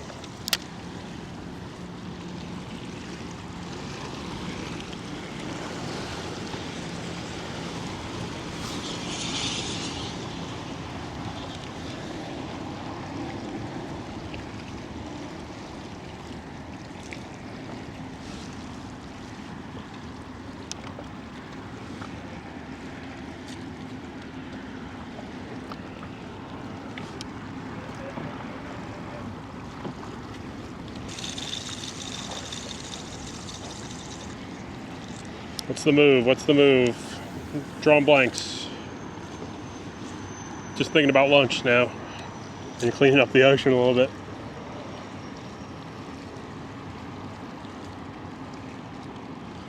This is when you need that live shrimp and all that other stuff, man.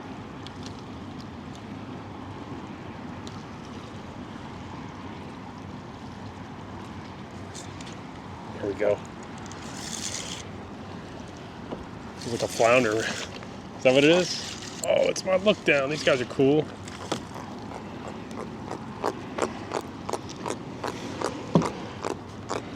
Oh, it was a flounder. It had a head shake like a flounder coming up right there. So that's a Lookdown. You might hear the term moonfish also. Really beautiful fish. Apparently they're really good baits for snook.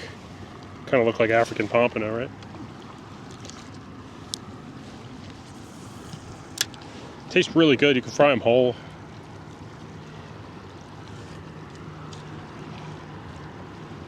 You know, on a tough day, that's a pretty good one to have for the table.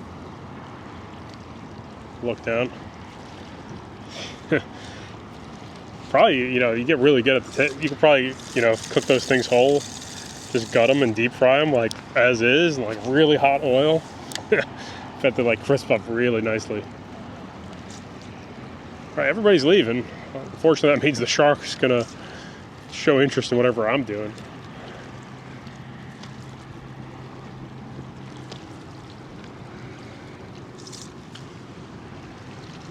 It's coming back for me, probably.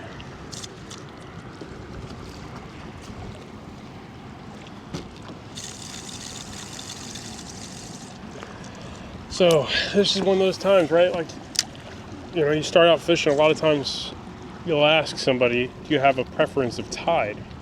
And this is one of those times you're like, dude, that's an interesting question, but like a lot of times, don't overthink it. Like, the preference of tide will change very often. Like, incoming is my generally, especially in places that, like inlets and stuff like that, I do generally prefer incomings for a lot of types of fishing, but then there's a lot of times it's outgoings or what's up, right? And a lot of my success in the Keys comes on an incoming tide. But today, it's like, no, this incoming tide ain't it, dude. And you want to stay away from this. Incoming is not it today.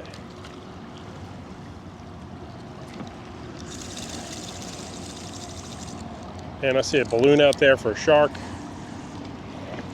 Come on, how come I still got shark, man? Must be 500 of those things here.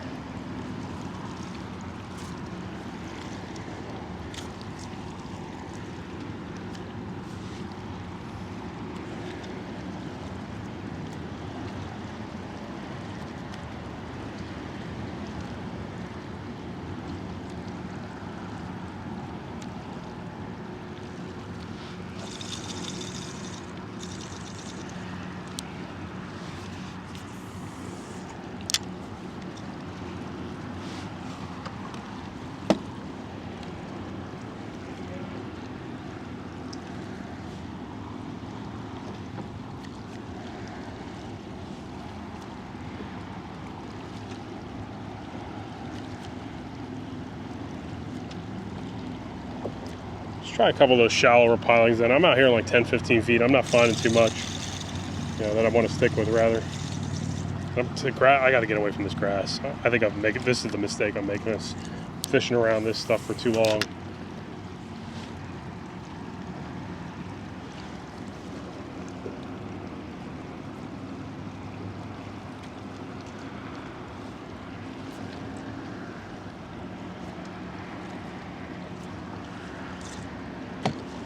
Yep, well, I'm fishing around this stuff for too long.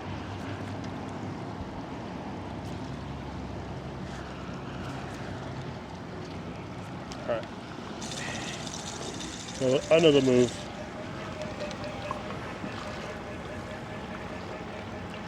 Hang on, I'm gonna drink some water. Use the bathroom quick. Hey, this shrimp's holding up pretty well. Gotta navigate through all this stuff though. Okay, I think we're back. So there's this weird gap between the microphone and the camera.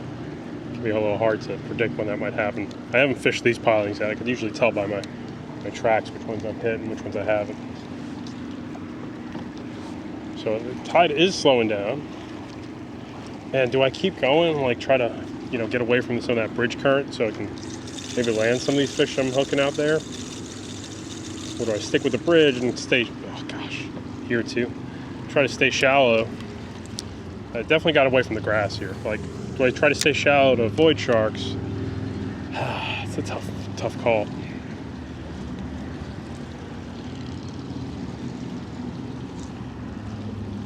Give this another 10 minutes though, or so.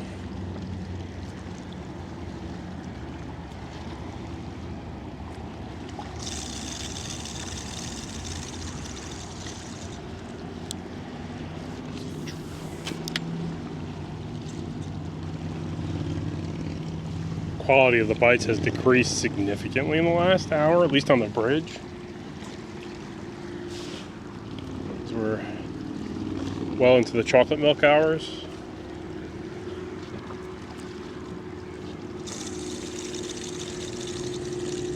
All right, let's go to the dark side.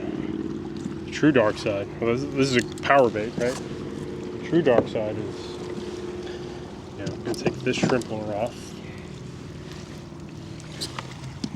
What do I mean by the dark side? I got it back here somewhere, twisting and turning on the kayak. Apologize. Swimming mullet.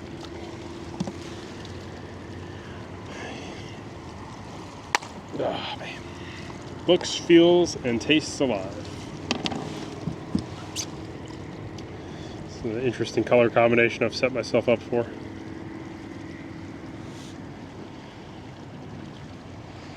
Okay. This gulp feels very old and stiff, but we'll see. Sometimes you get these gulps that are... Gulp is such an inconsistent product sometimes, like, they probably have different factories they make it in, right? Sometimes it's like super stiff, other times super soft. Seems like one batch is less effective. Okay, that was looked like a blue runner jumping around out there. Yeah, this is 3 feet of water. We can't even see the bottom right now. Like 3.5 feet. It's like I get a little bit of reflection.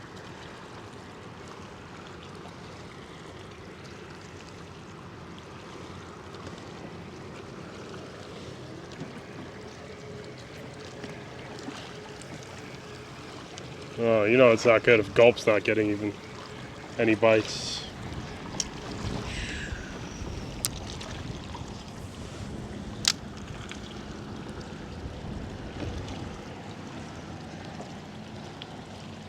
It's a really nice setup. Fuego 1000 and it's the Phoenix Maxim, right? I think these are like $100 rods. For the price, these things are, I give it a high recommend. I mean, until I high stick it and make it explode. Based on the action, how it jigs, I've had mixed results with Phoenix rods, man. I got a surf rod and a steelhead rod. That thing broke real quickly. I think I got like 2 days of fishing out of it.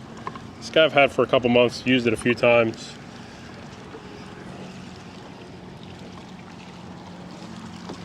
Phoenix also, I think they charge, like that rod I broke in the spring of 2024. I think they charge like I think the rod was $150. I think it was like a $70 replacement fee, man. I was like, no way, I don't care. I don't care enough about that.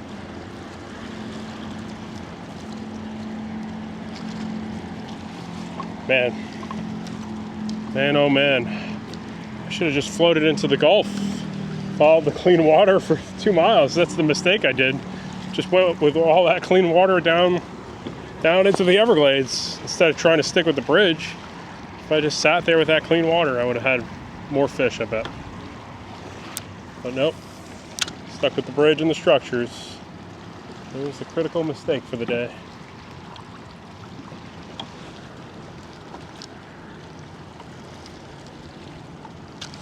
Had a bite, finally had a bite here.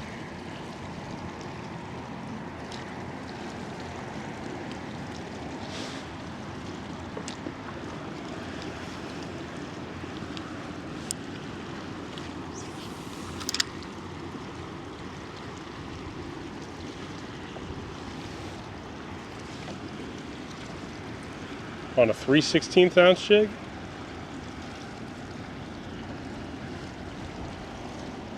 South wind's kicking up.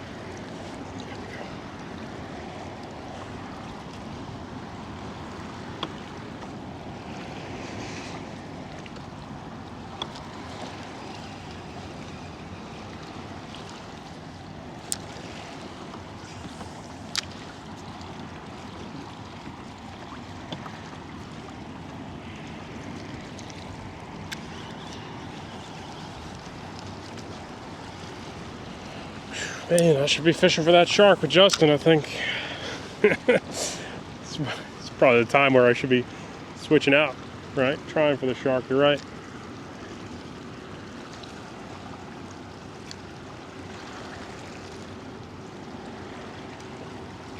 I think this is the pilings where I had the snappers, a couple of them at least, and the jacks, but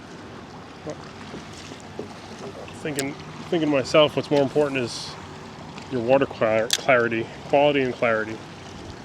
Right now I got neither.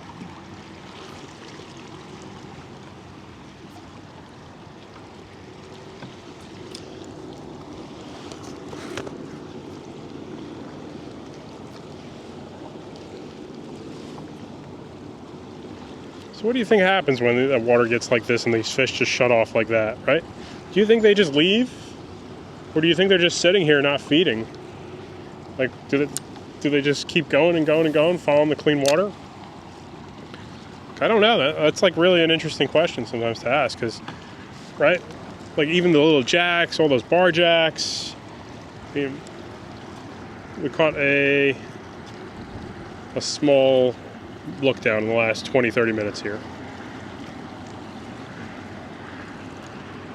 And this is kind of what the water, when I went down the other way looking to hit a secret spot, you know, to me rather. I bumped into this and I didn't even turn on the camera. I was like, oh, let's go back with that clearer water. We picked our last decent snapper doing that. Now we're sitting here.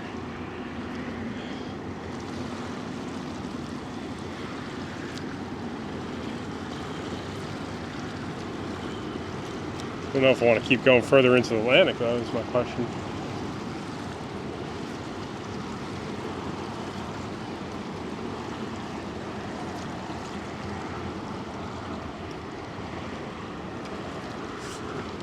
Try to run from the sharks.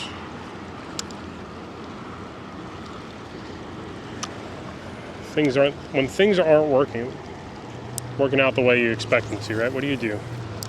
How many tricks can you do? Ooh, finally.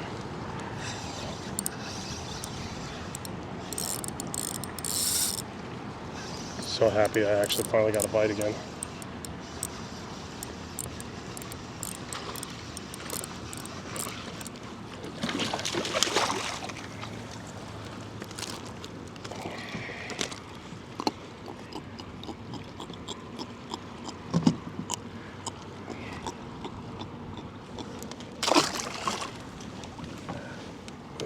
That fish just vanished immediately.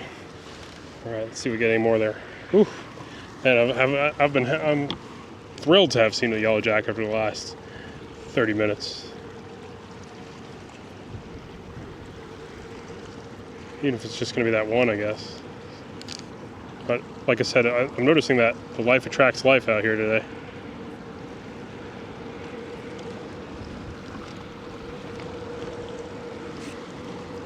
That's pretty shallow for those jacks too, man. I usually catch them kind of deep. That fish was what, 6-7 feet of water?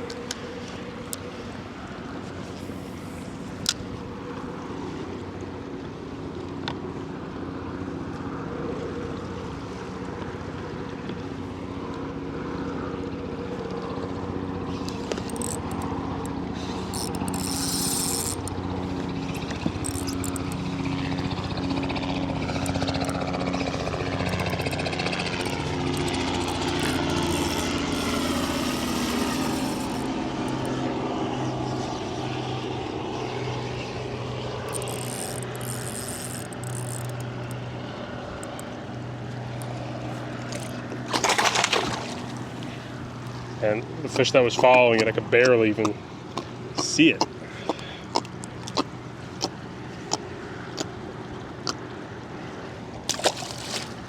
Barely made the silhouette out of it.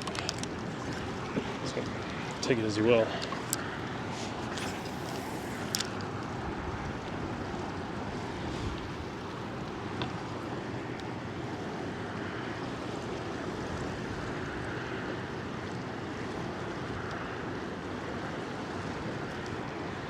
Definitely a bunch of jacks here. I'm gonna stick with them, man. Sorry, if you hate jacks, you're bored of jacks. You saw it. I spent a minute not catching anything.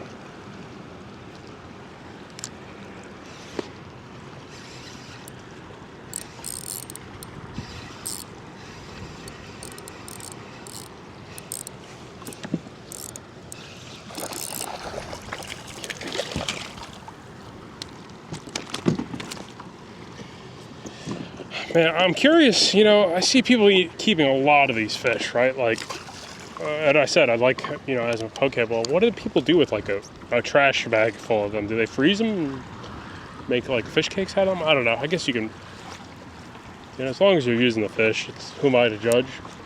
But I'm also, you know, I hate seeing waste too. Sometimes you do see, you know, people keep excessive amounts of fish for, you don't know the reason necessarily.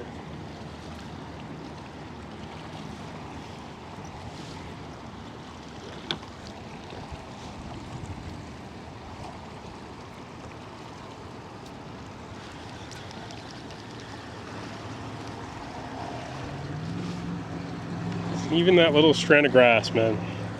You don't want that on your jig. Speaking of what you don't want is, you don't want to be a YouTuber filming and then getting crap on the lens constantly. Alright, let's just chill out here. See what else we find. Count on lucky, you know, catching a Cubera snapper on the lure is not something I've done a whole lot of. I've only gotten one, that's my second Florida Keys Cubera on a lure. So let's just savor that for the day a little bit.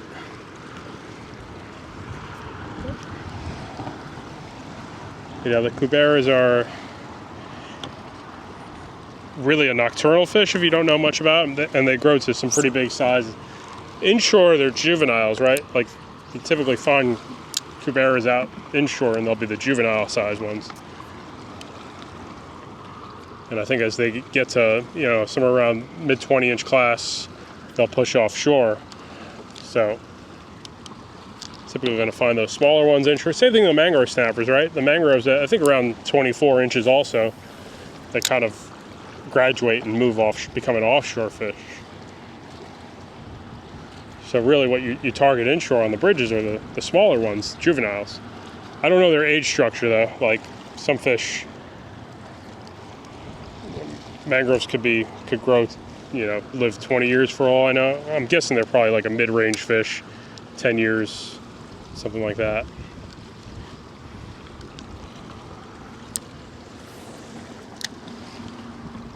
I remember reading the mutton snappers don't live that long either. I think 10 years as well.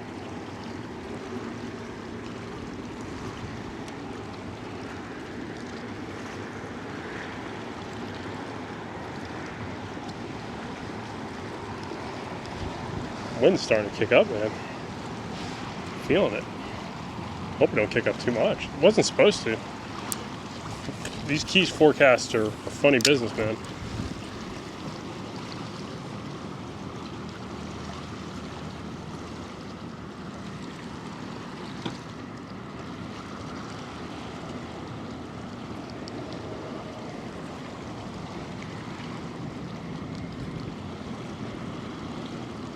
It's a beautiful boat, right?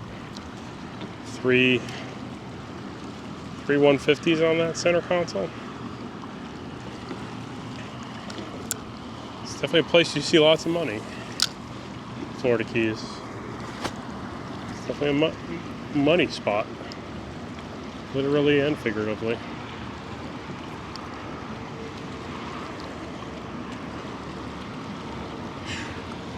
You know, if the yellow jacks are not really biting that well, it's tough.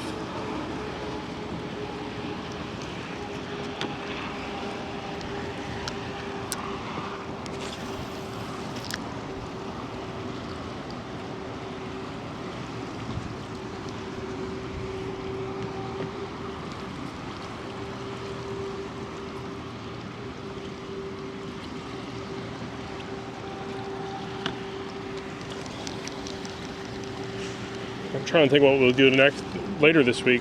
I haven't been to Bahia Honda in a little bit. Some mangrove stuff I want to fish. There's definitely a couple things I want to fish, but also just not too sure about weather-wise what I'm going to get. Today and tomorrow are the two nicest days of weather I'm getting. Definitely got that south wind that kicked back up. Unfortunately, on the outgoing tide, that's going to suck. Incoming tide, no big deal. And this gulp, I can't believe I'm not getting bites on a gulp. Like, these scented gulp baits like attract all the junk fish in the world, like pufferfish, grunts. The fact I've had this tail in the water for the last what is it? It's been at least 10 minutes, right, of this gulp tail surviving with no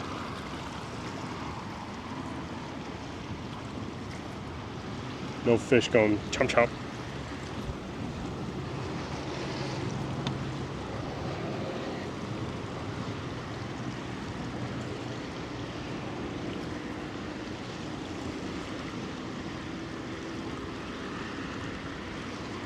Slowed it down, maybe? No, that ain't making a difference.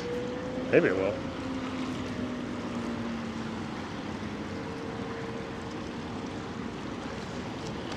All I know is we're sitting in a pile of seagrass right now. Oh, yeah, there you go. Slow it down a little bit.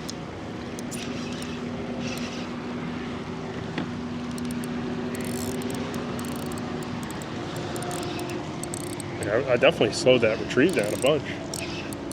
Short mutton. Okay, we paused. Longer pause there.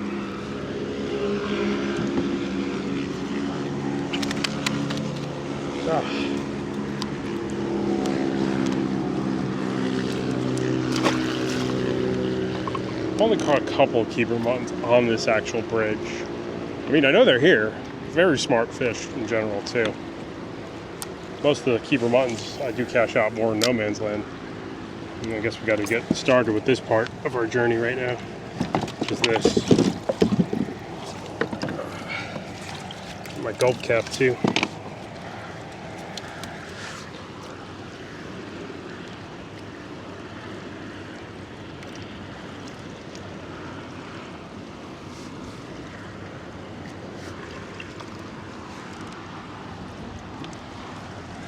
How much grass do you think I'll suck into this drive by the end of this next month?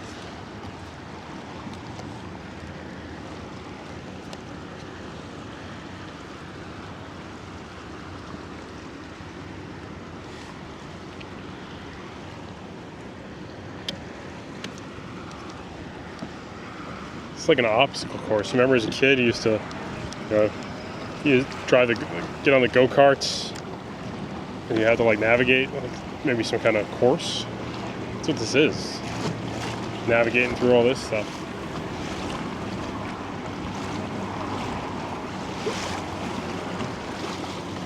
Alright, let's see how it feels out here. That wind really kicked up. It's the other thing too in the Keys, man, like a lot of times you go kayak fishing, you gotta, even though the weather forecast says one thing, to stay out of trouble, you really want to prepare for weirdness, right? That's what I'm going to call it. Preparing for some weird stuff that's going to go on. So like, there was nothing about south wind kicking up for this afternoon. It's supposed to actually drop out around now, and you know, be nice all evening. But either way, we're going to have to adapt to what we got, whatever that ends up being, including grabbing grass out of our pedal drives. So everybody left, right? Except me. Oh, there's one boat left. Okay, two. All right, so everybody but me and these two boats left. Moved off to greener pastures.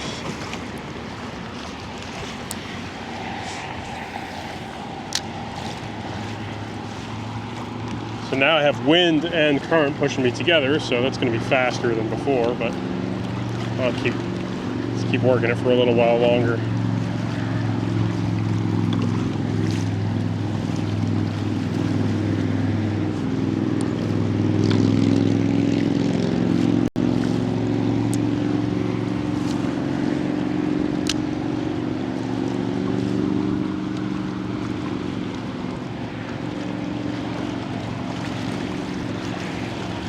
Oh, I know, tomorrow. So I'm gonna make sure I get to fish that falling tide. You know, I'm gonna hope that weather works for the falling tide. I ain't touching this incoming tide. It might clear up in the day, but I'm really looking forward to an outgoing then. That's when we're gonna have that better water.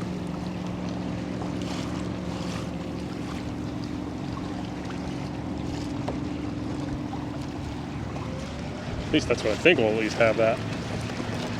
Okay.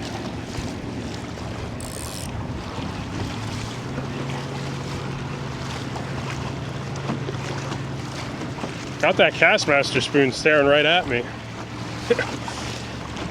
I might tie that on next. You're right. I think the answer's staring me right in the face, and I'm just not even looking at it.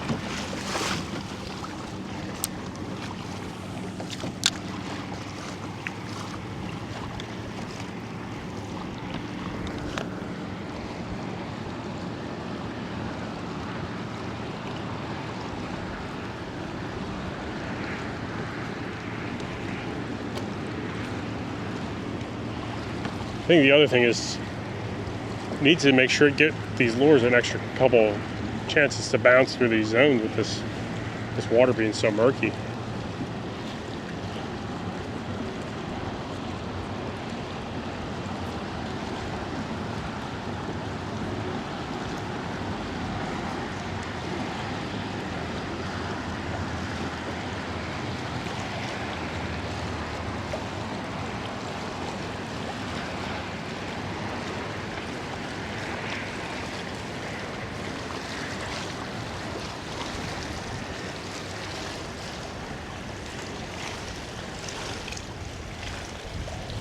Grass down there too, man.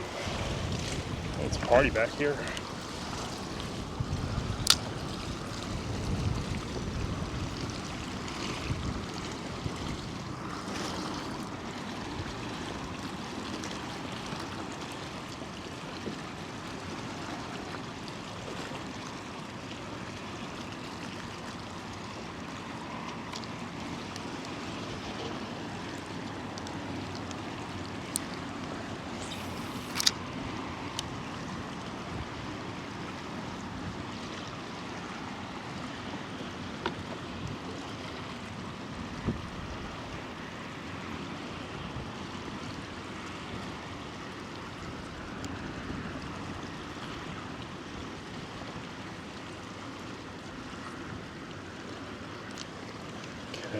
Okay.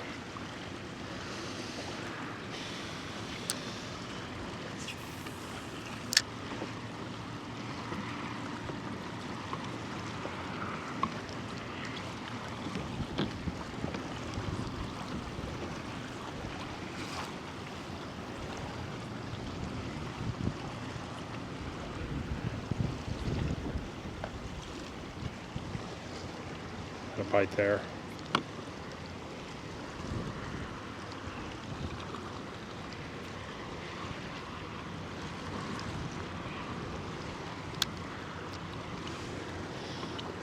Man, oh man, got a couple smaller bites here. Still haven't lost my tail. It's like the Gulp miracle right there to not have that happen. From hero to zero to that. That's what I'm gonna call this one.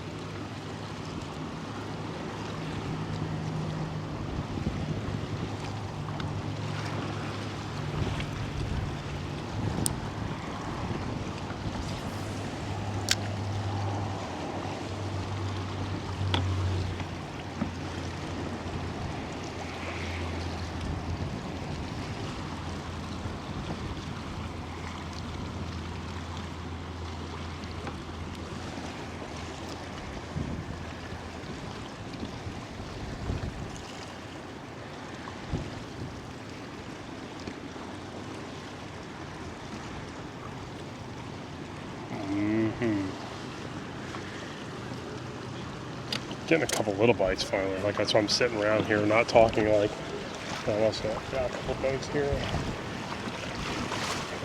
Definitely had a few smaller bites there for once. Let's get back up to this side here. That wind really kicked up, man.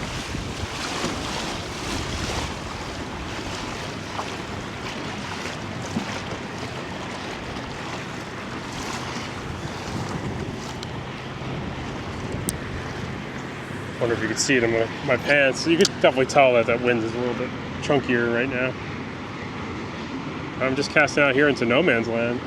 Maybe there's going to be some bites out here.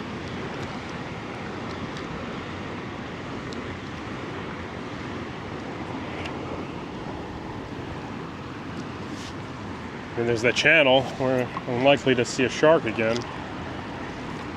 All right, let's hop in the channel. See, not that channel. Let's hop into this channel here. See what, if we get sharked again here. Going to keep moving. I can long drift through the, the whole Gulf Channel there. I've never done that, but yeah, it doesn't look very feature rich to me. I like the sandbars and all that stuff.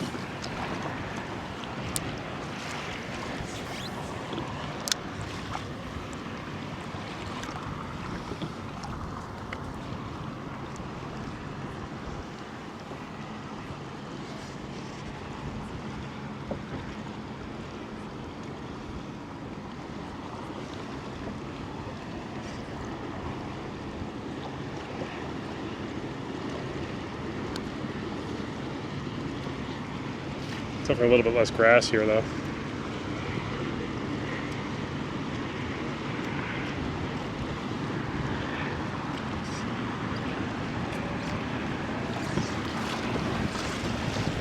That's it, man. Everything just shuts down like that.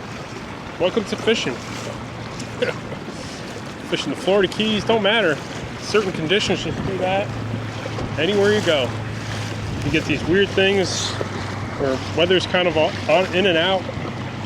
Your bite windows are, I happen to stumble into probably the end of a decent bite window, and I should have probably been out here earlier in the morning, but the wind forecast was supposed to be this for mid-morning and slicking out into the evening. What I'm thinking about doing is just shutting off the camera for an hour, float around.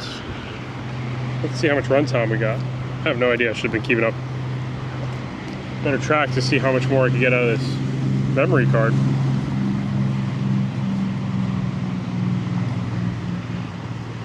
I mean, it's bad when the jacks don't want to bite.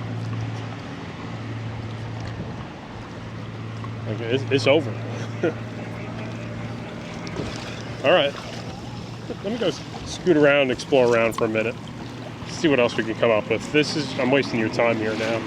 Bite shut down. Gotta accept it.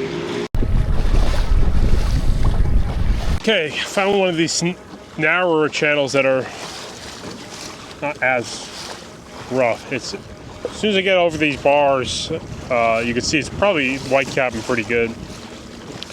The rule of kayak fishing, especially when it's not your home waters, really go on the side of caution weather-wise, because you get these forecasts that are,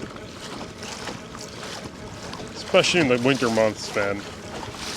Even my home waters, I see winter forecasts that really I get nervous about. And, south winds come up harder than they're forecasted to.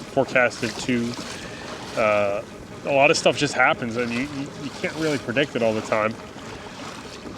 So you don't put your faith 100% in. Like, today I'm glad I came to 7 Mile, because I was thinking about maybe putting myself out into the ocean today. When I was driving around, it was so flat and calm. I was like, well, I should go out in the ocean today. Or, maybe I could have done one or two other things, but either way, I think this was the move. So I don't know if there's like a series of bomb holes here or just a channel. Cruising out here right now, back into 10 feet in a different zone that I hope I'm not going to see a shark in. I haven't been sharked here before, but there's a first time for everything.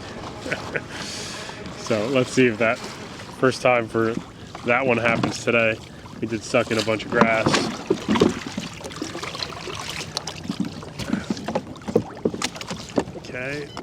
Trying to get the lay of the land here. I think these are bomb holes, they call them. You know, there's quite a few of those things around here. Let's start at the furthest one I marked. Got that cut on my hand. I can wrap around and try some flats. It looks like it's gonna suck as I get over these bars though. Maybe not. You don't know until you try sometimes. Should we go full swinging? Big paddle tail here? Yeah. Let's see if we get some jacks first. Take it from there.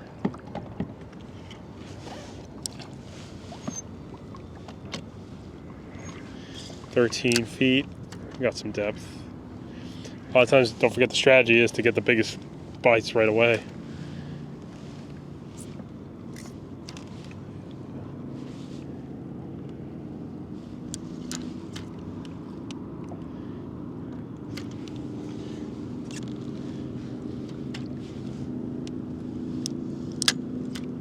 Drift's pretty good. Got that sandbar kind of protecting me right now too. We'll see. Yeah, that's a good fish. It's a jack, isn't it?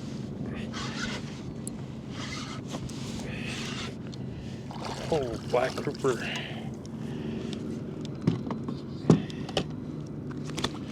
Ouch. Get you your my pliers here.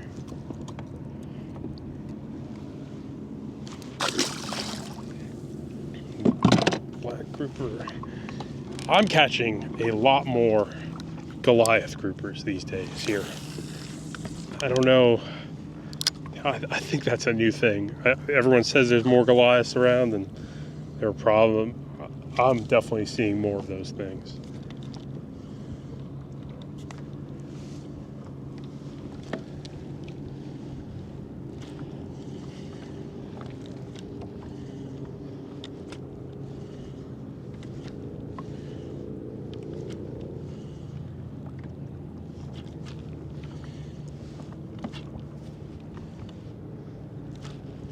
It's like a very Everglades style, like the passes.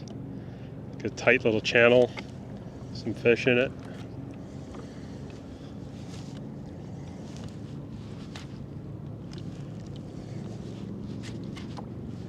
Fouled myself up there.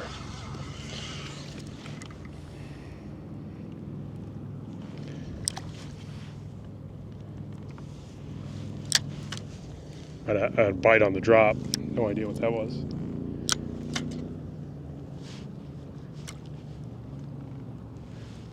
I think this wind started to back off a little bit though. Oh, was that a blacktip shark, right? Yeah, it is a blacktip. Yeah. First one of those I'm seeing. Blacktips I'm okay with. Let's see if he's gonna eat this paddle tail, man.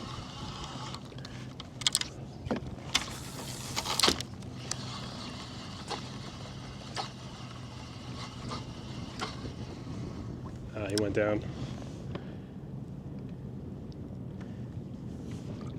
Blacktip's the friendly shark of the Keys, right? That's at least what I'm telling myself right now. All right, let's pay attention, try to get back on a couple of those holes we saw.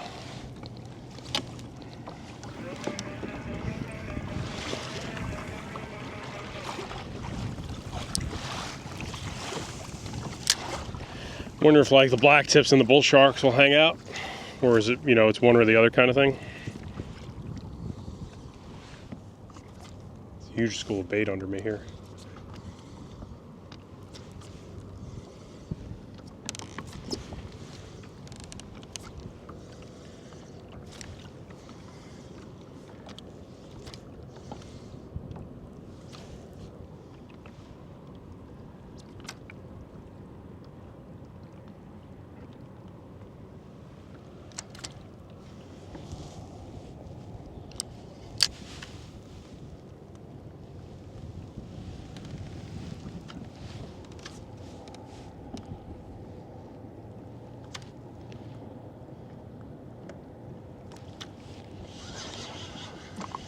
Fouled myself up, jigging these paddle tails too aggressively. Okay, let me see what else we got. Make one more cast in here with that. And then there's a lot of bait in this hole. That's why there's a shark or two there. Current's still moving pretty fast too, so.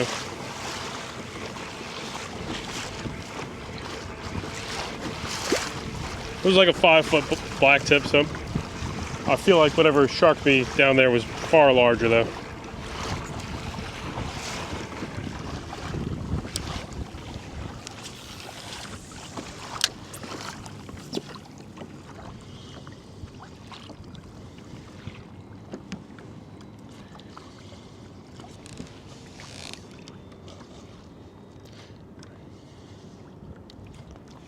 Oh, I missed him, dang. I think that was like a snapper maybe.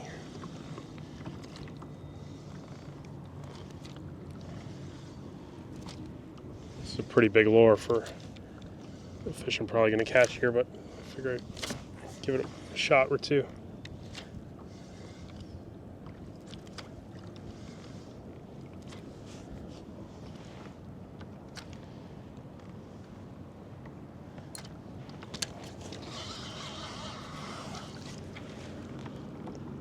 Get those little grunts and small sea bass, small groupers. Sometimes they'll hit these paddle tails and swipe them. Sometimes you're just jigging them, you know. Anything with a lot of action does tend to foul up a little bit more. It's getting a little nicer. I think this wind's dropping out, so I definitely fell into a quick wind trap. Now maybe it's gonna get a little nicer on me here.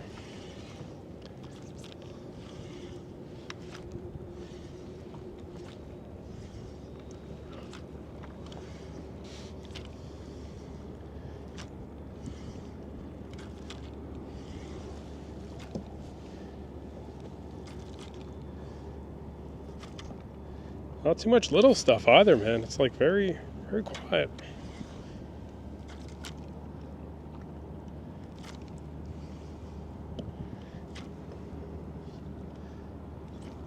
Too many jacks.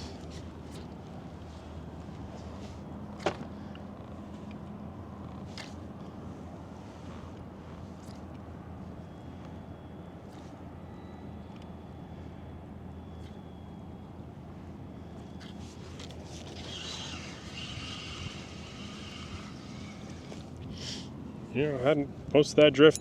That tail was thumping as it was dropping. Okay, let me just try this Kastmaster now. See what, you know, pull up some small stuff.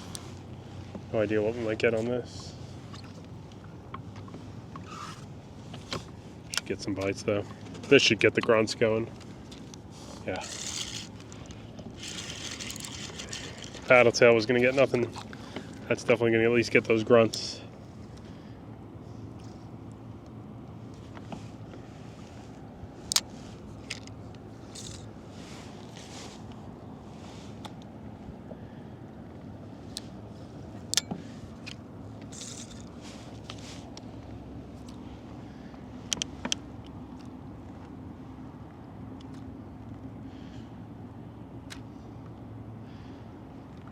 A minute. This hole is 18 feet. Had some bait in it. Doesn't have much else, it seems like.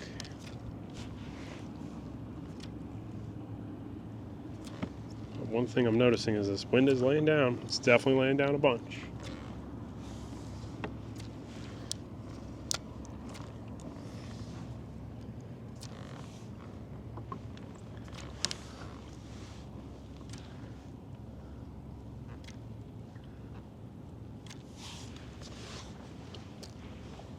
These are all bomb holes, I bet.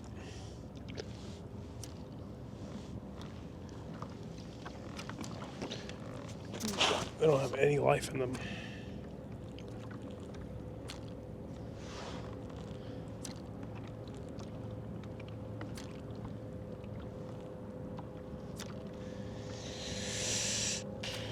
All right, you know what that means. Let's move again. Try to see what it's like out there a little bit more. Okay, so I ate some lunch. I rode around a little bit. I've got like that wind dropped out. Like, what a weird day. It was honking for like an hour. I started working my way back home. I stopped, ate lunch really quick on one of the islands there. And then I was really getting ready to leave. I stopped at that one hole, caught a grouper. And then I stopped there and I did a big loop around. It was blowing for just long enough to get everything kind of rough out in that channel down there. But I want to comfortably fish, right? Because if I'm going to talk a bunch, I need to not be focused on conditions too much. But today so far has been really a tough one. Like the heat came on now, it's super hot. I don't know, because I'm not used to Keys weather patterns. Like I'm used to North Carolina. I can almost every now and then you get surprised, right, by everything. But like you just know, like, all right, here's when the south wind's going to come. Here's the kind of day I'm going to have. It's going to lay down for the afternoon for this. What it's going to do. See, the Keys, I don't know enough. I walk into that trap often enough that, the rain didn't stop or the wind was honking. I looked at 3 weather apps and they're all, were wrong.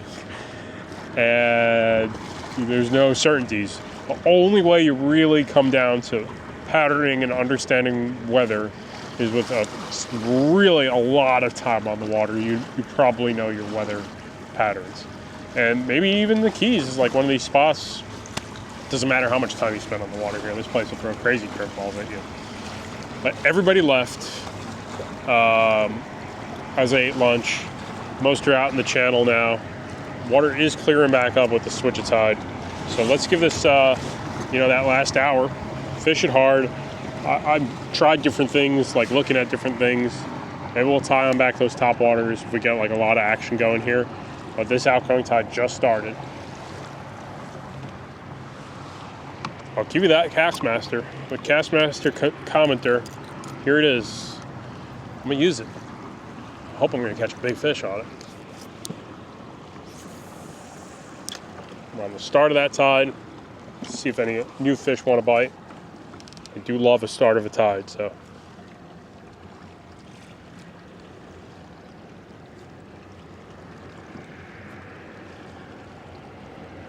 Wow, it's crazy. That water cleared up the minute that tide switched, though.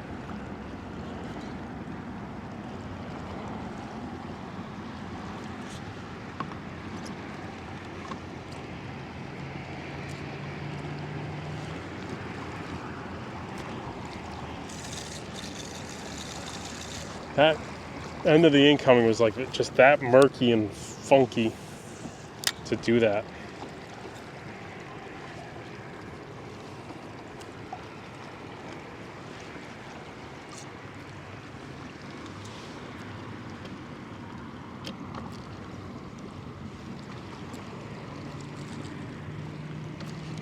Looks so much better. Bet we're gonna have a good bite here for an hour.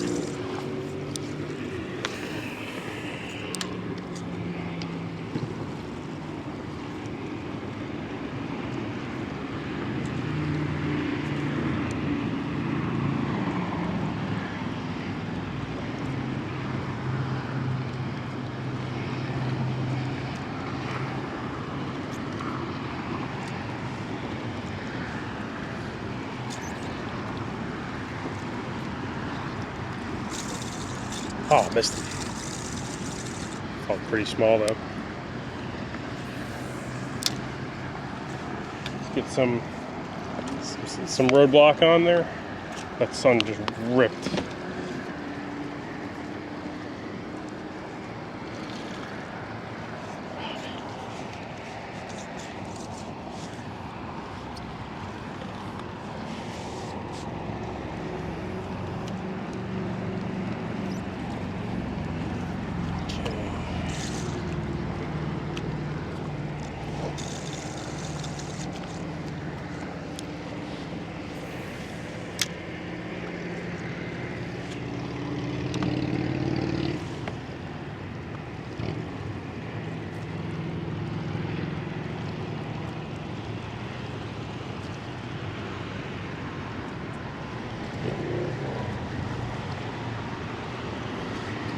I don't know about that Kastmaster spoon though, man. It's not getting too many bites overall. Oh no, what did I do? You know, it's really crazy how the jacks will change their locations too. Like, we haven't caught a jack crevalle today, right? Like a single one. You know, I'm not really crying about it, as we had plenty of days with lots of jacks, but 0 jacks today. Crevalles. Other days you can't run from those things, right?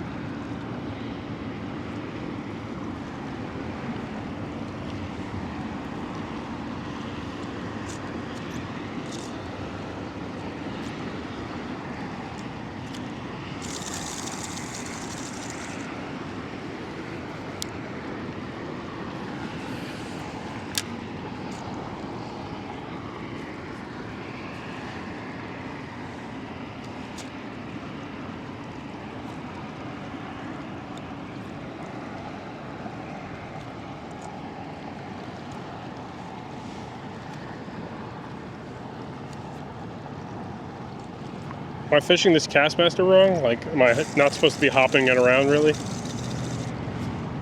Oh, those were, these look like little, blue runners following it in.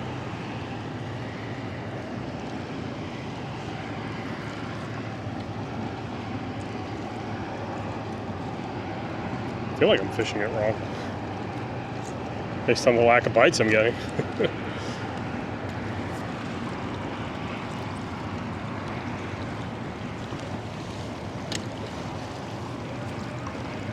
Try the upcurrent side.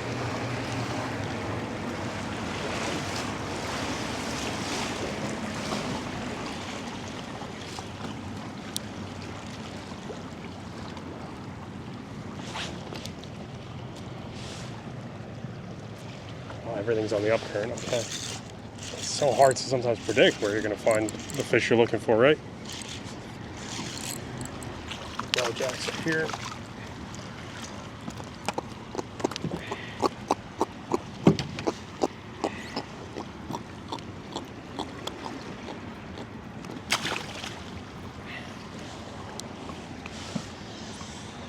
All the little nuances, man. Moving spots. When is a fish there? When is it not?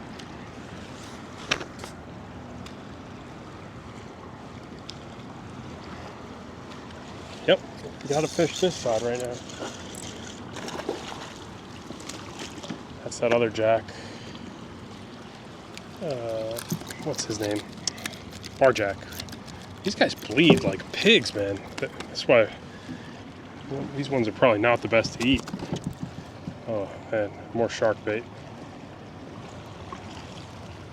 I didn't even hook this one in the gills. He's bleeding out like that. Well, we learned our lesson last time, right? I will keep him for strip bait. Something, right? Last thing, I guess I hooked him in the gill. Just let him out and ripped it out. I don't know what the heck happened here. But either way, we're gonna...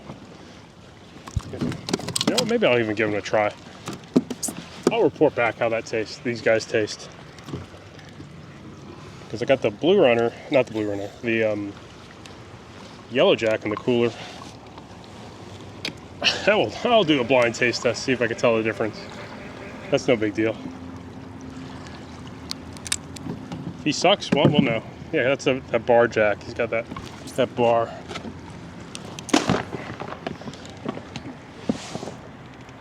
If I gotta hook another fish with this Kastmaster, I'm done. I don't like that part of it, rather. You know, it might just be tide. You know, that bite might have shut down there just because of the tide, not much else.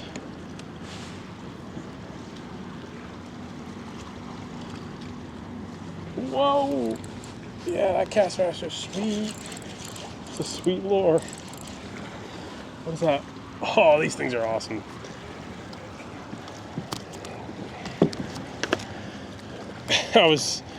Man, it's a light and day difference. That side of the bridge right now, it doesn't have anything. This side, I'm getting bites every piling drop. It's like the way that current moves, it's gonna turn these fish on and off like that. And that's it. The water cleared up, starting to clear up rather. That's it. It's almost like I needed to just take that tide and follow it for as long as that clear water was running. I bet I would have caught fish scattered. Instead of sat around the bridge hoping for something different. Oh. Oh. That was something good, man. That was something good. That was no jack. Dang. Maybe it was.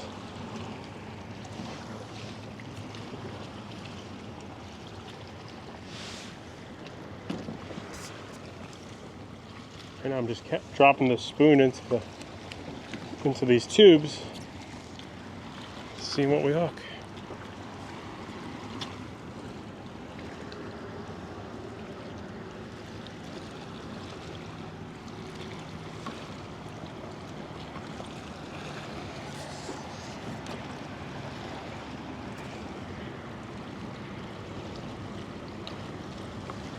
Dang. I mean, that could have been a jack. I didn't feel like one. That felt like another snapper.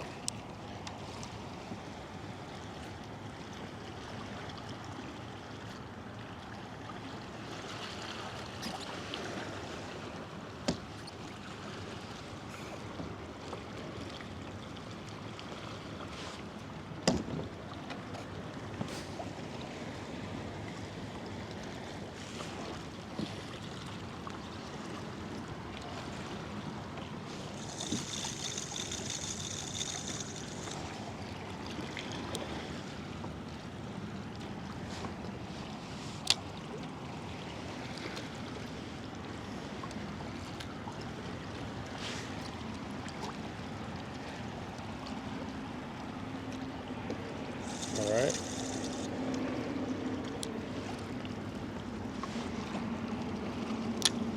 I feel like I'm overdue for my first incidental permit. On one of these little spoons or something like that. Just something stupid. Had a bite there. Some small jacks here, I think.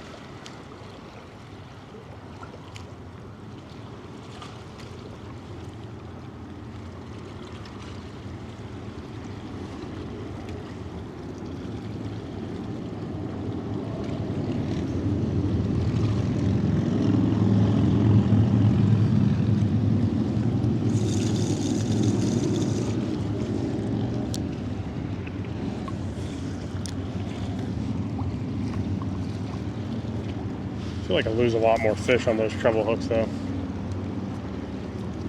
It's either you gut hook something or you lose everything you're hooking. Alright, we got something there. See, I lost that one too. That felt like a jack though.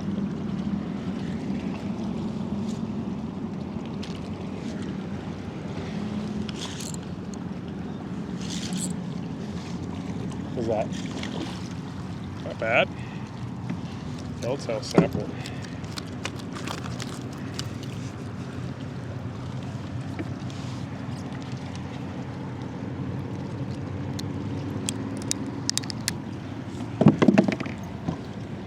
Gotta open that bail.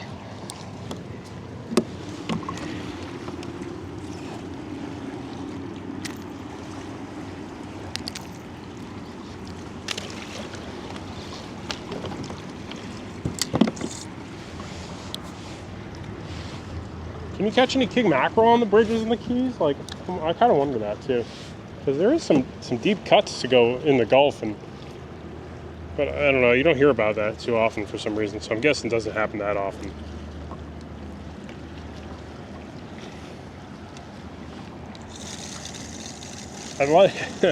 Until I get sharked really shallow, I'm feeling a lot more comfortable fishing shallow now. Like, to me, I can get a little bit more relaxed again. Going deep around the bridges just makes me kind of, after 10 feet, I know he's here somewhere, you know? Might not be there every time, but he's gonna be there at some point again.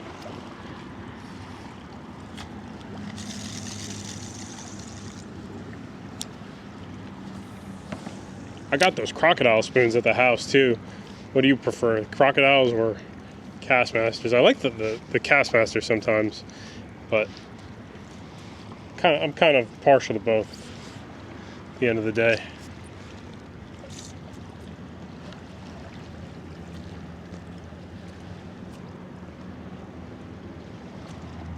I do like the tinsel on those slow pitch jigs though.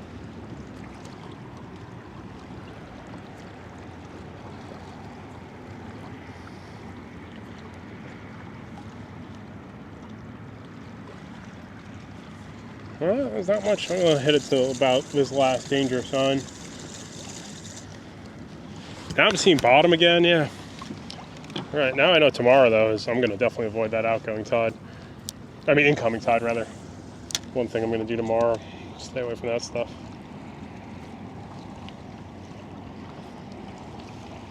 I've always heard, like, that stirred up water can irritate the fish's gills. You know, I don't know how true all that, you know, these stories are. Like when you get to that really churned up water and the fish are even, they're staying there, but you know, they might be kind of irritated. The gills are got to filter through all that junk coming down. That's a nice fish.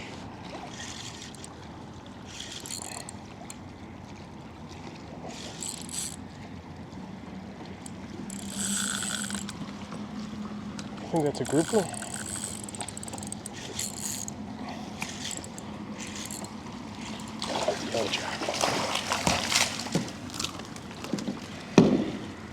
See, like today's a little out of the ordinary. Like a lot of these jacks are really shallow. They're only like 4 or 5 feet. You know, kind of goes hand in hand with what I feel like about the, you know, you get that certain weather pattern. And I'm going to take this Kastmaster off. I don't want to injure any more of these fish. And even though I got these tiny little trebles, I don't want to keep any more jacks really. So seems like it's working with tide. But I'll make one more cast with it. Yeah. So like today, there's a bite in 5 feet. Same thing. I feel like that weird theory of fish might avoid deeper water after some significant weather. Like that's sometimes when the shallow bites are at their best for stuff like stripers. And there's fish there too.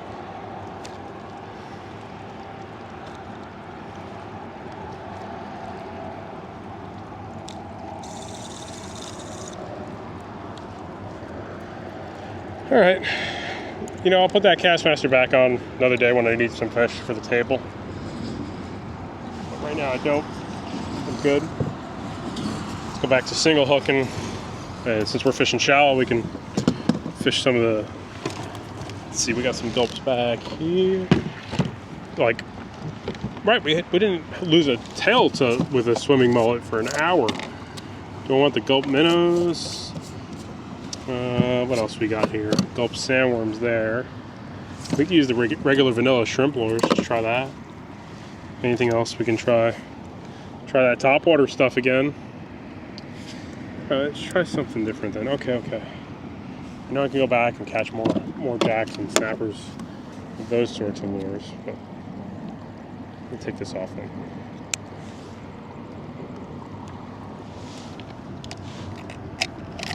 Where'd I put that top one? You see it anywhere? No, we got some stuff in here either way.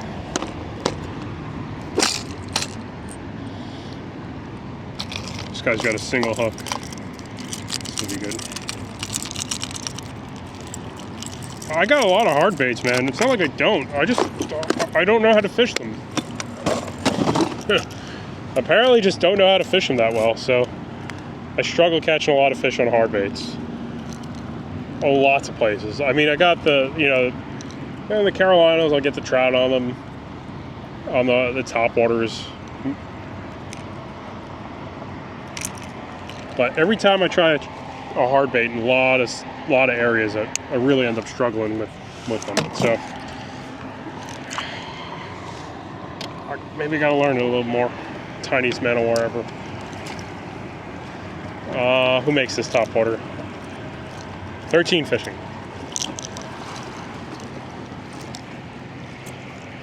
don't know where I put my Nomad one. This rod is actually not right for topwater, but I think we'll manage.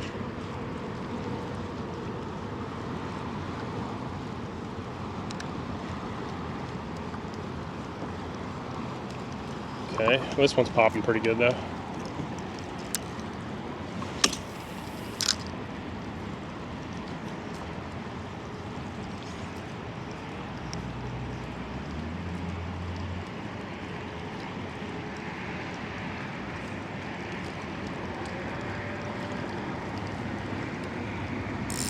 I mean, I don't have as much grass now, so I can do this probably.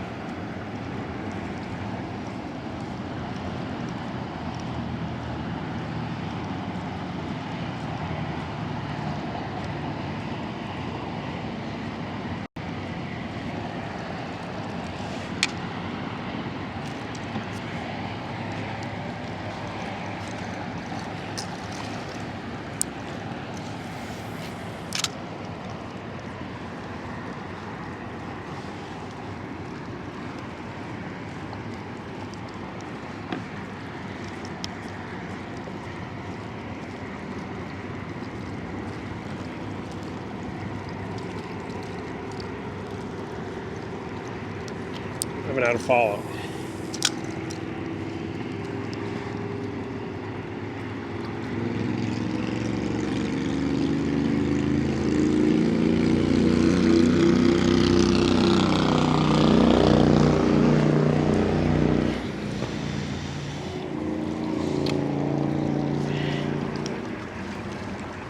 I suck at this, man.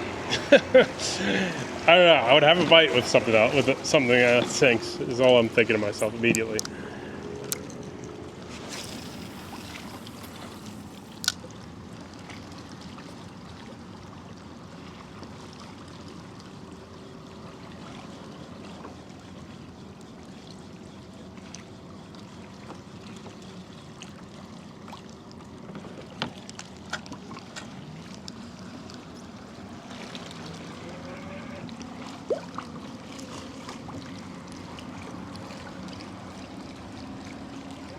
I suck. That's it. I just suck. I can't. I know there should have been I should have had a bite somewhere. I'm not gonna waste my. I gotta rethink it. I don't know. Wrong environment for topwater. That's it. For live fee fishing, sucks that much.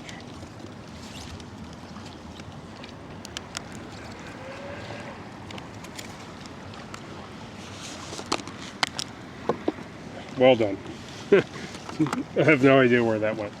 It's another one of these kind of like goofy looking lures. This thing does look pretty cool though. Not designed for heavy leaders though, I'll tell you that.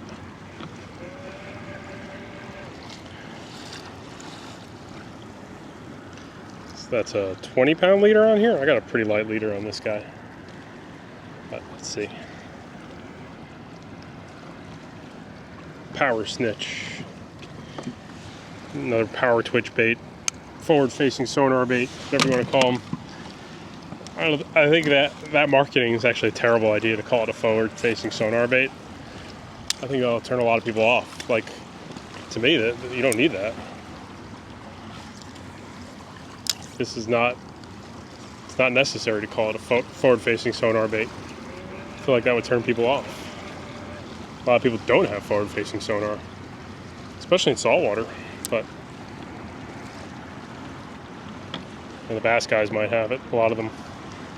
Let's see if this thing sinks pretty well.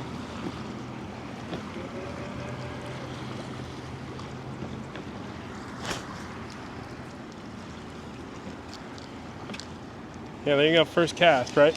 Oh man, missed him. Taking off the topwater. Going to that. Really had a bite after tangling up this rod tip here. Okay. Getting this grass stuff coming back down though.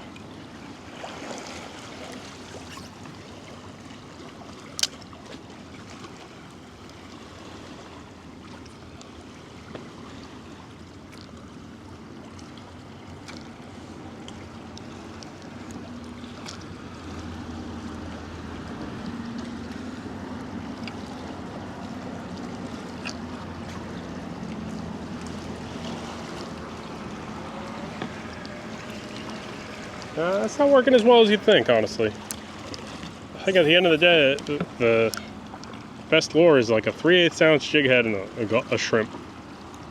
1/4 ounce when the tide's slower. 3/8 when it's fast, like right now. It's getting there. That Kastmaster seemed like it was holding its own though. For a minute. Right? It seemed like as soon as I got the vibe a bit down, this little thing hasn't gotten any bites yet either.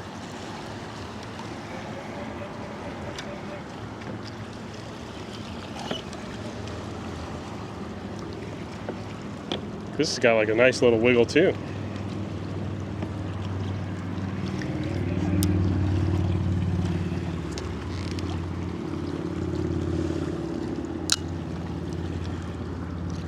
Ooh, it finally got bit by something. Oh yeah, that makes some sense. What's gonna bite this little thing there? The moonfish. It's a pretty good size one of these guys. That is not a bad one. I mean, a lot of the forage here is this big here though. Like, there's a lot of really small forage in the Keys. Seems like whenever I put a bigger profile on, it's a grouper or a jack. Like, these snappers don't like the big profiles really.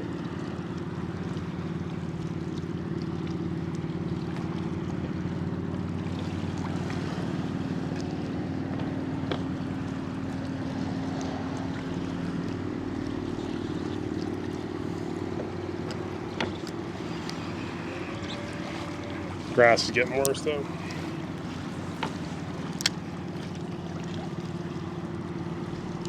It's a fun place to fish though, man. There's so many ways to do it. And probably so many techniques I just don't have down at all.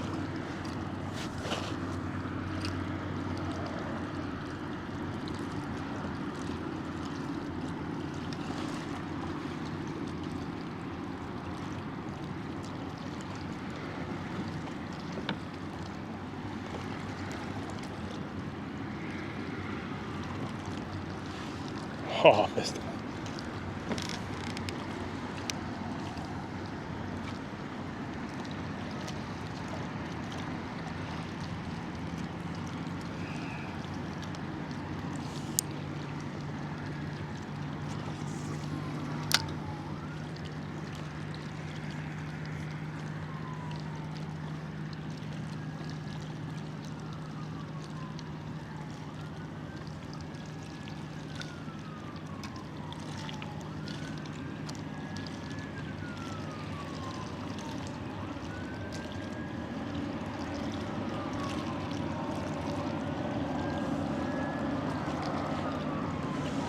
Have a fish on there?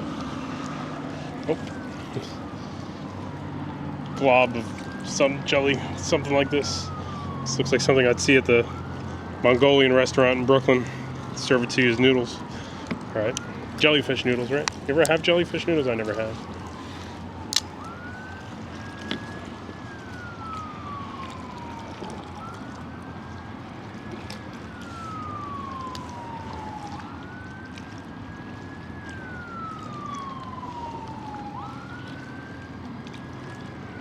Okay.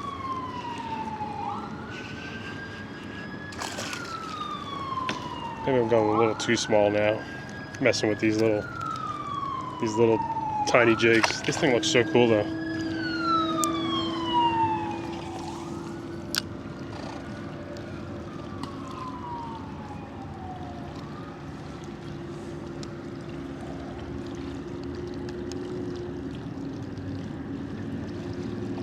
Yeah, it had to be that tide, man. That shut this down. Now I'm getting bites again pretty steady with these kind of goofy looking lures. Don't get me wrong, it's not amazing, but trying different stuff, you know. You know the big snappers are going to eat certain profiles.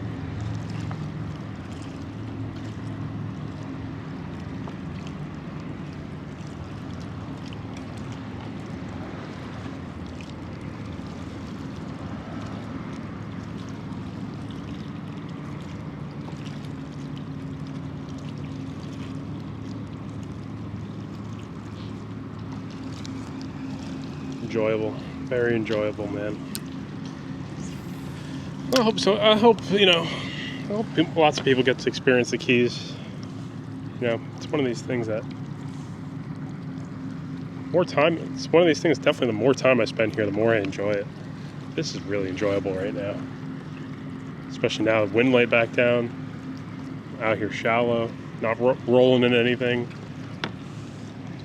Throwing these little shrimp lures around. Shrimp lures. Power switch baits here, whatever you want to call them.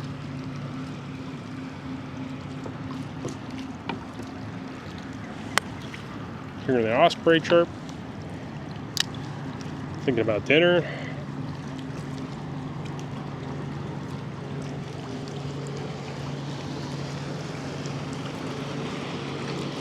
Yeah, he had probably had a pretty good day running around on that jet ski too.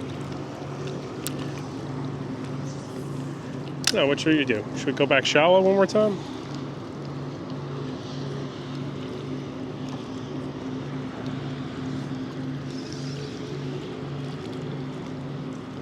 This hook's not that strong, so we gotta take it easy on it.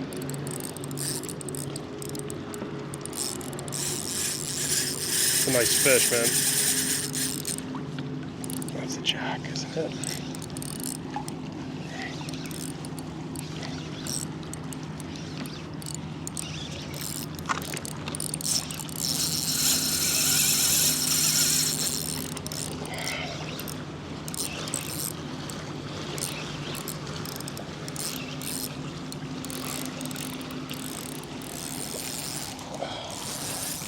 Oh man, just a yellow jack. What is it?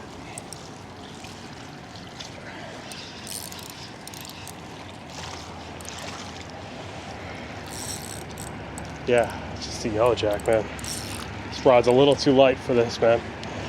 It's nice to have a light action rod, but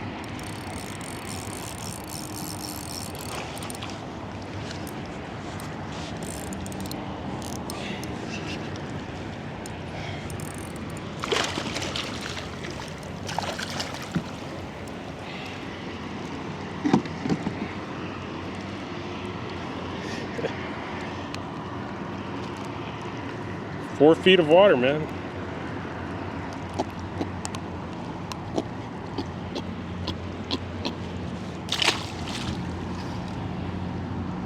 That hook opened up a little bit. See that? I don't know why they make these baits with such weak hooks sometimes, though. Like, it doesn't have to be like the strongest 2X hook, but like just a decent 1X hook would go a long way, man.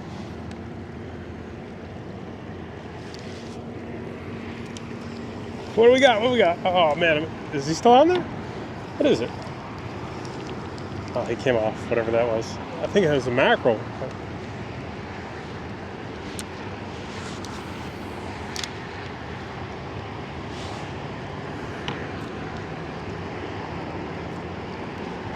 I think that was a mackerel. Yeah, this Daiwa Fuego does not like what I did to it today, though. I feel all my Daiwa was really getting beat up from the Keys, though. The pen's too heavy to fish this light stuff, though, man. Some days when I'm tying on this 1/8 ounce and 1/4 ounce stuff, try to do that on a pen, man. It's pretty much impossible.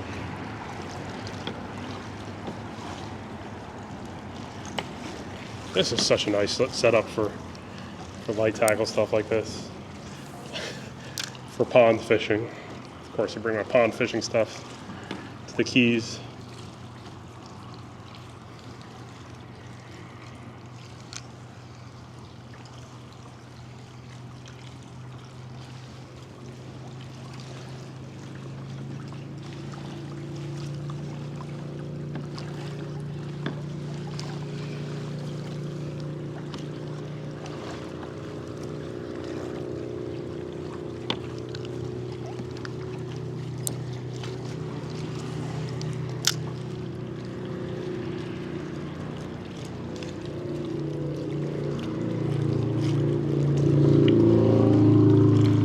Fuego sounds like a coffee grinder right now, man.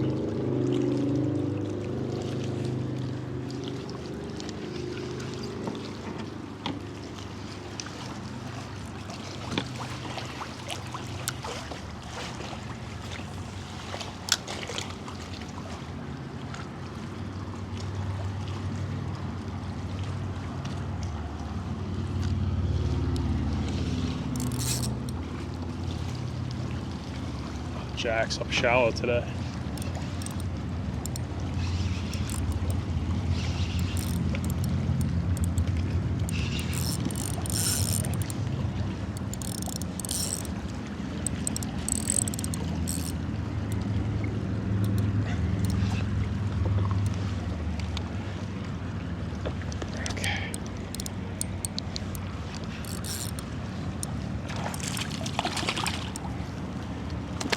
Put this really light setup away then.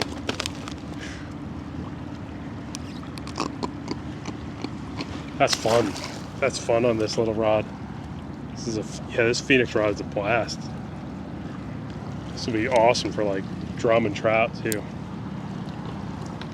All right, one more cast there. Can't resist it.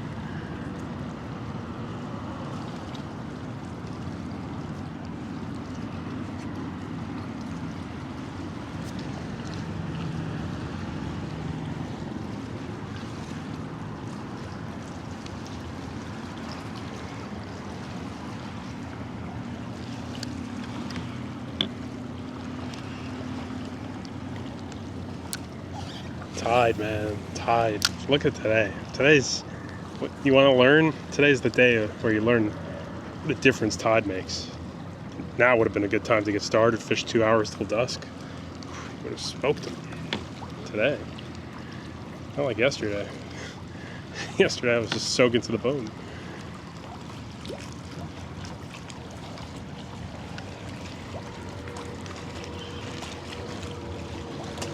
Ooh, yeah.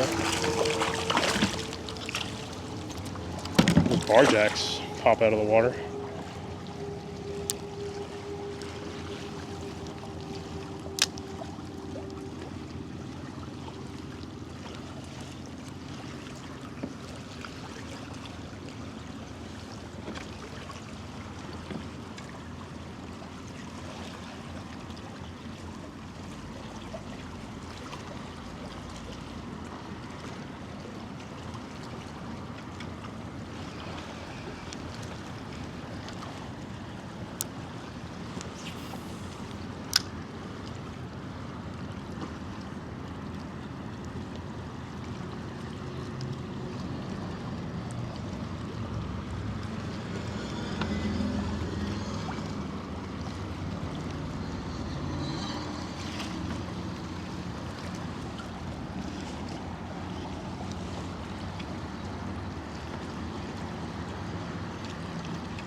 Oh my gosh. Yeah, figured out a problem with this bait. Should have inspected these hooks more closely before I even entertained this idea. Something was biting my swivel too. Yeah, we ain't landing any nice fish on these hooks though.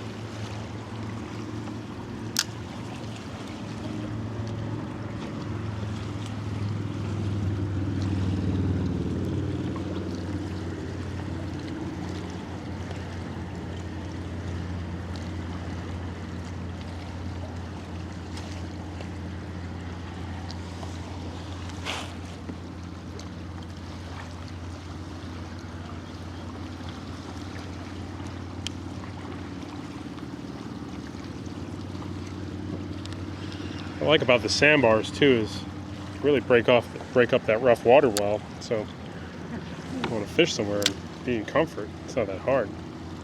Like that roll doesn't happen here because there's all the grass beds.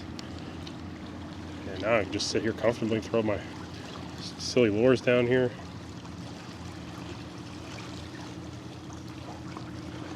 And see what happens.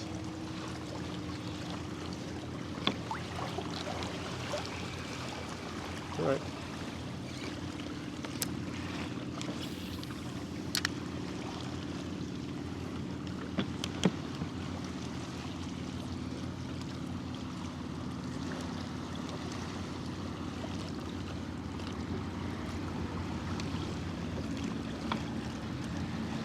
I feel like this lure is starting to get swept away too easily though. I need to go to a heavier jig head maybe. Quarter ounce can be a little light. Like, what is it, 8 feet here? Yeah, we're getting deeper.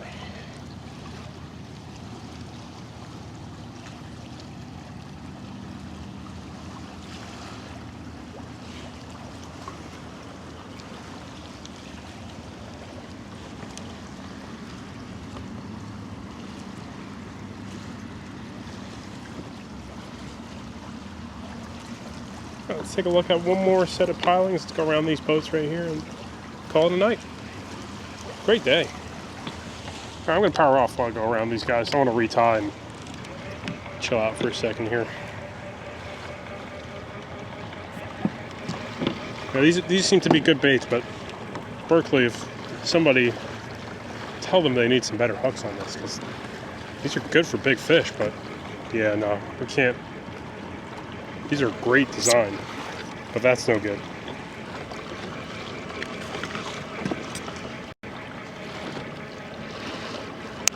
Hang on.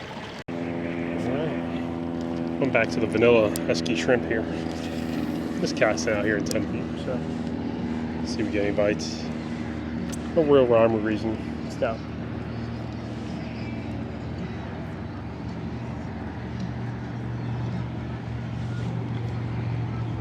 Out in no man's land a little bit.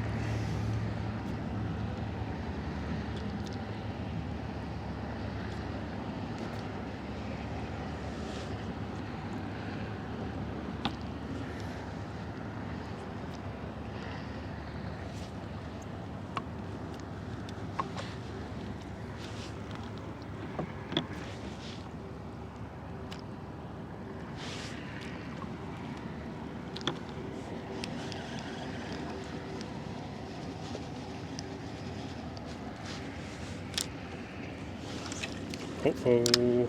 Sometimes these tiny guides do like to wrap up more than some of the other ones. There we go. Yeah, it's like got really small guides on this.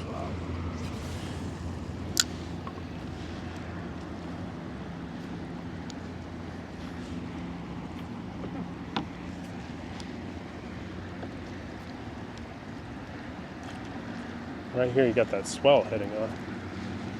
The current's really strong here, man.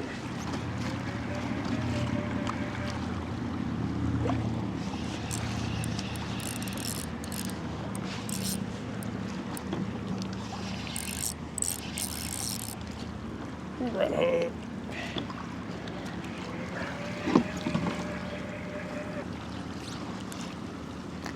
See how strong that current's moving through here? That's where there's a shark. Let's keep working in areas that we won't get shark. It's kind of a nicer thought on my end. So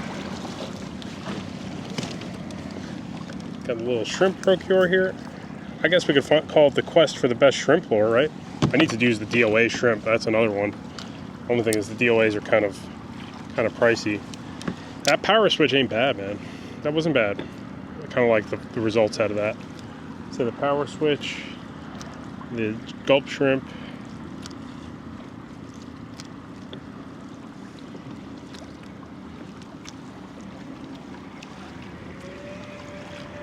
Other thing about the keys, man. When you get that tide's wrong, man, you might as well just drink some beers and chill out. We entered like a totally different day today. And it's not like the tide stopped moving and the bite died. It was that clarity. It's really the wrong water showed up. Nothing wanted to bite. Let's see if we can get any bites back here.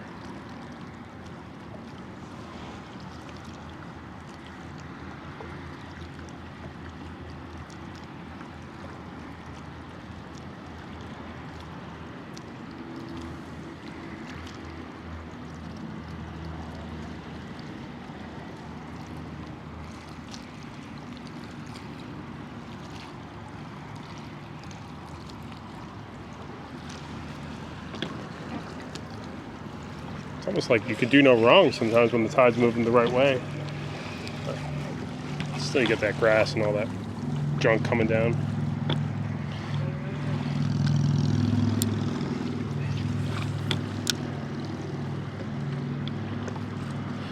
Gotta get to Bahia Honda next. That spot is so hit or miss for me. It's like amazing or it's like super tough. Jacks again. Oh, just Key West grunt.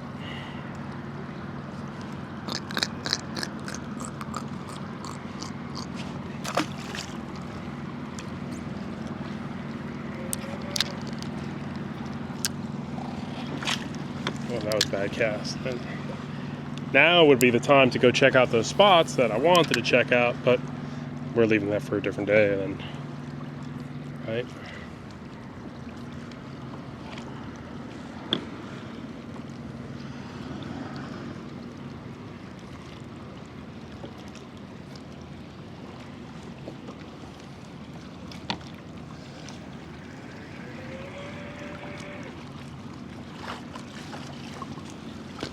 Let's fish deeper today though too. We haven't caught a jack out here.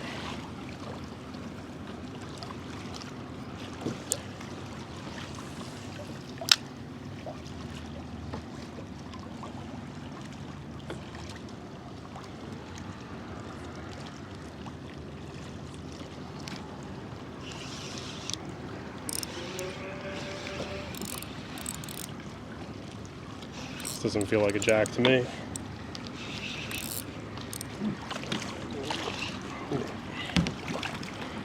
Right.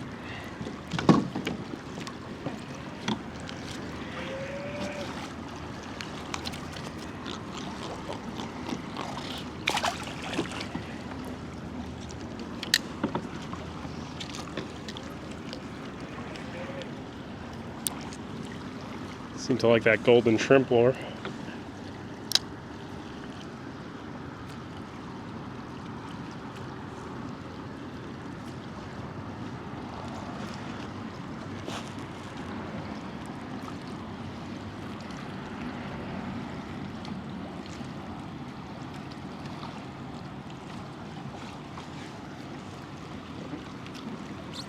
Getting bites through there.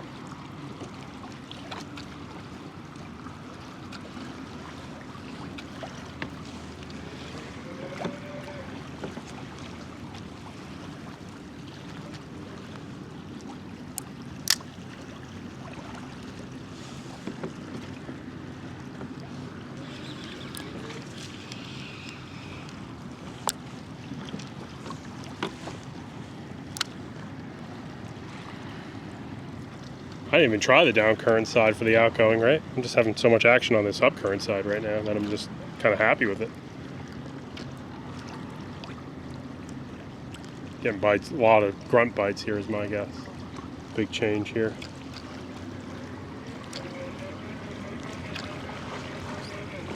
All right, let's hit a couple shallower pilings. Seems like there are some better fish shallow today. And there usually is. Usually the shallow stuff does tend to hold the smaller stuff. But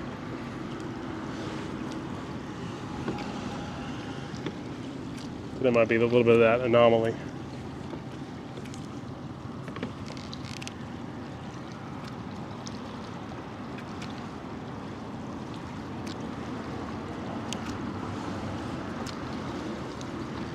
Oh, missed it.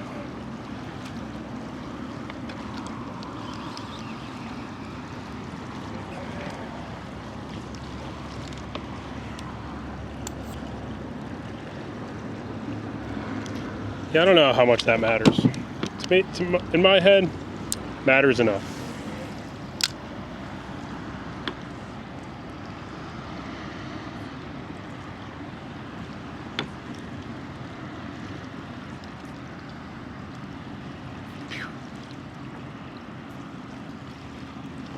Oh, missed it.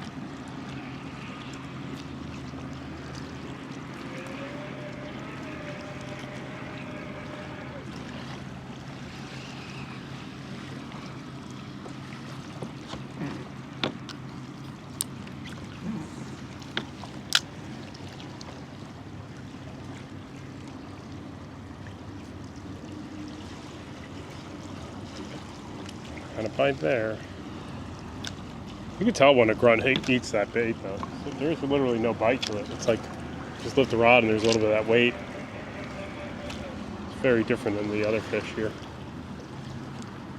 Gosh, tangled ourselves up. Okay, good.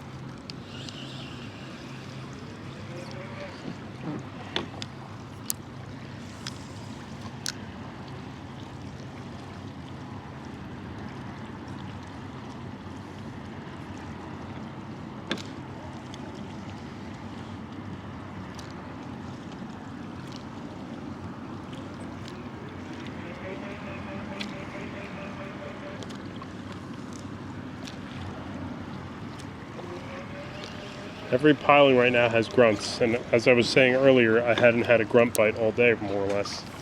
Now every single piling I'm throwing out, I'm getting a bite from a grunt.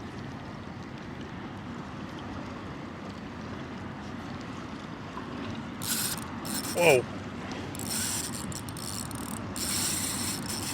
That's a jack. Right? Oh, he came back at the bridge. No, don't do it.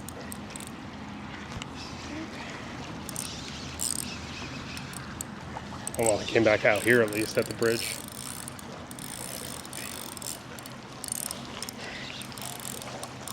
Whoa, I don't like that fast water there. Let's go back out. Let's go on the sandbar, dude. I think we'll both benefit from that. I'm nervous a shark's gonna be back there in that swirl. They're not gonna be in these areas as much.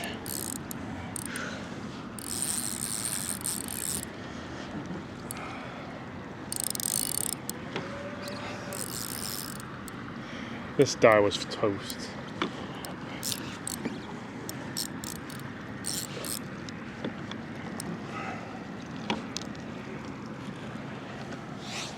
This rod's pretty solid though, man, I'm not gonna lie. I should have broken it a couple times today by all intents and purposes. What is that? Is that a mutton? Whoa, man, oh man. I want to show you this snapper. Oh my goodness. I don't know the type. He's going to get to go back today. I'm going to be so pumped to see this fish come up. Oh my gosh, that is definitely the largest snapper I've ever caught. That's a mangrove. Dude, I think that's a mangrove. Whoa. Wow. I'm going to release him on the sandbar. I know he doesn't get sucked away out into the ocean. Food for a shark. Is that another cubera or is that a mangrove, man? Oh my gosh. I don't know.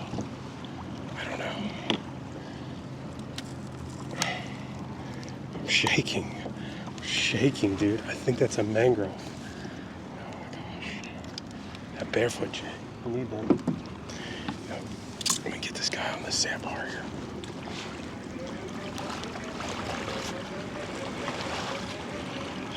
I want to just take a quick peek of him.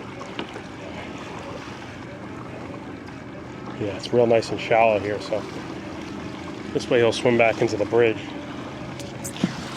Good thing is these fish are tough, you know. You can hold them out of the water for a minute.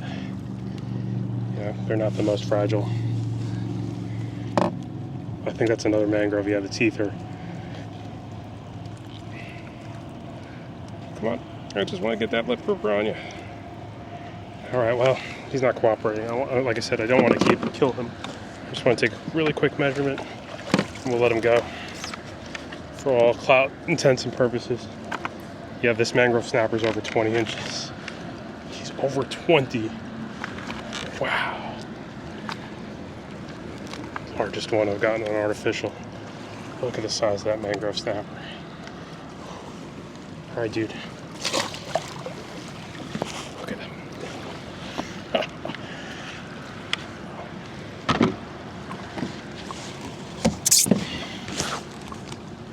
Oh my gosh. They are tough. They'll hang up. You can handle them longer than a lot of those, more sensitive fish. It's a 20-inch mangrove snapper, though. Looking at my camera, everything's recording.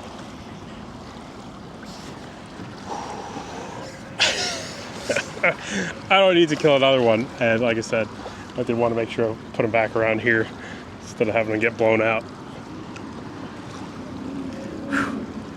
Lots of fish. Try my best, you know. I don't see as many sharks up shallow, so I'm not as nervous about him, but let that fish do its thing. Wow.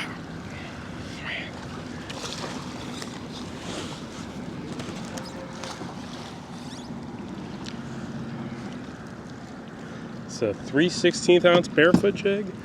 I think these are I just don't know how to catch these fish on hard baits, and you know, maybe with live bait I'd catch, you know, a limit of, you know, those 20 inches like that, but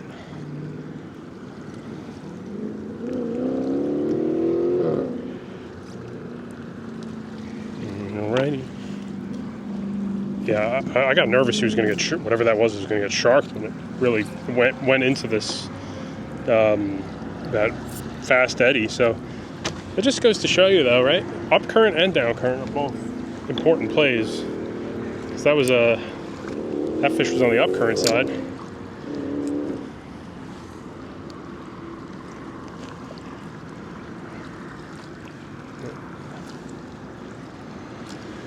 It's all about that shrimp profile too, man. 20-inch mangrove. That looks like as big as the one I had with Rich Fishaholic that I pulled off. You know, that was definitely an awesome fish to catch.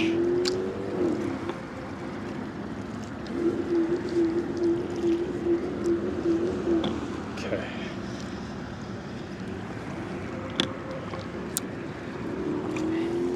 So on here I've got 10-pound braid, 20-pound leader, so light on light. That jig head's a 3/16 ounce jig.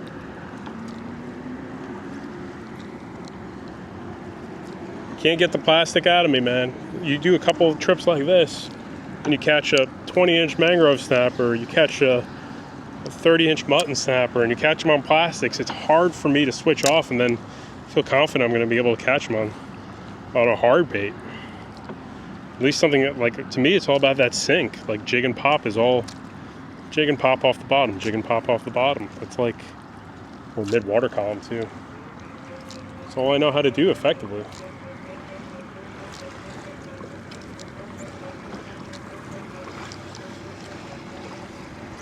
That was not a cubera.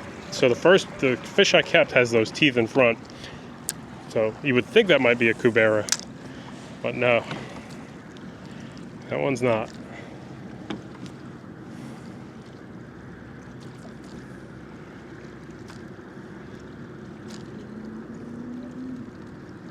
Now I'm getting all this freaking grass every cast though.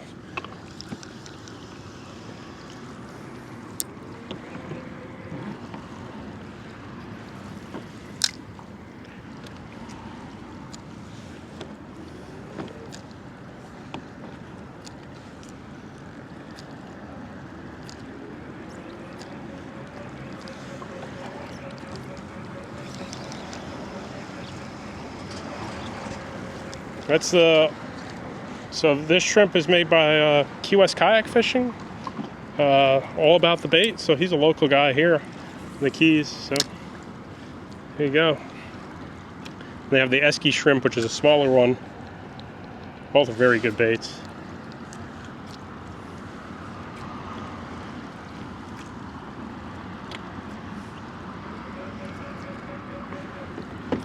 I'm just trying to stay on the upcurrent side of this stuff right now.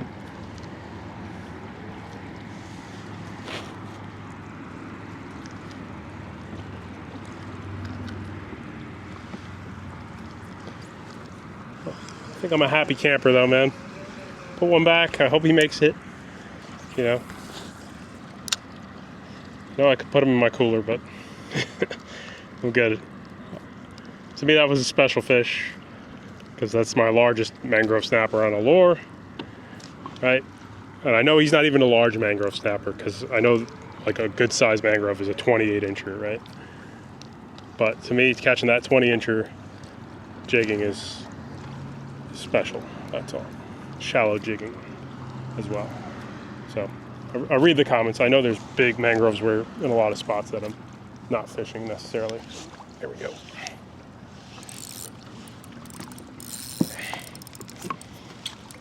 This is another one of those guys. Went much shallower now. Oh man. Gotta be careful.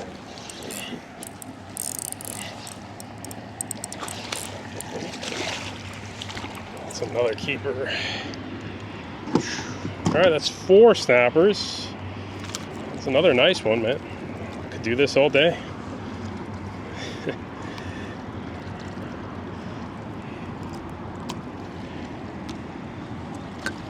Thanks, dude. 5 feet of water. I'm so nerdy. Like, to me, this is just like I'm really learning a lot and enjoying myself doing it.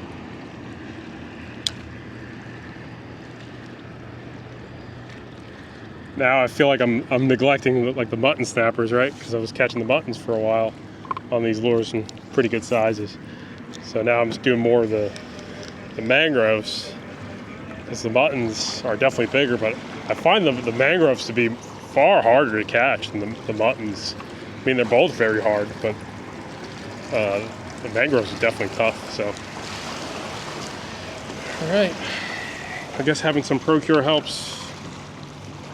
Tried a lot of different baits today. I need somebody to show me how to fish a topwater and fish these hard baits when there's a grass floating around, because I can't do it. Too much time. I've been cleaning enough grass out of my pedals.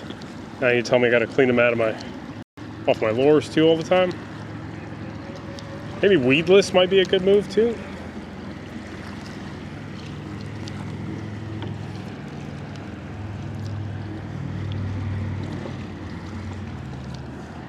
What we'll do is next week I'll come back here, I swear, right? I'm only gonna fish with live shrimp. This is the second uncut video here, right?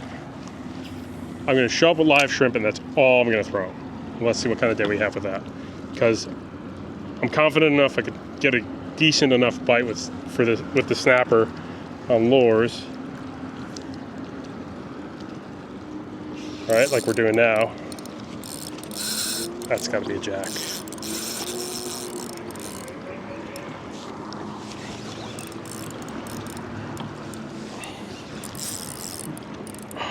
Going light, man. I tried the heavy stuff a lot of times. It's always about that light rod.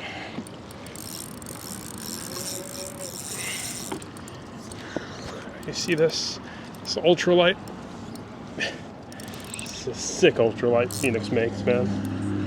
I'm gonna buy another one when I get home, because I should have broken this rod between the high sticking and doing all these things here. I should have busted this rod into pieces by now. Oh, it's another one. Man, what a day for big snappers. What a day. Yeah. Boy, oh boy. Let's get out of here. There's another 15, 16 inch plus.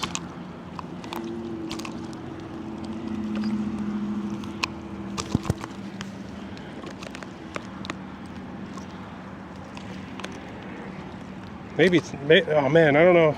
I'm thinking this one's also, not sure the type, because it's got those, I gotta look at them all. Man, look how fat this thing is.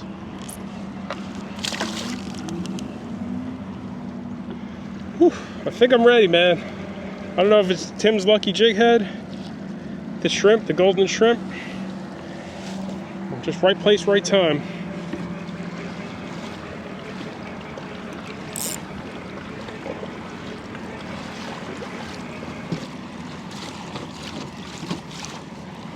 Golden shrimp, man. I got a brown shrimp. Do you think I'm going to screw it up when I put the brown shrimp on? This is going to be the last fish. Whatever the next fish is, it's my last one. We'll come back here in a week. Live shrimp. I swear.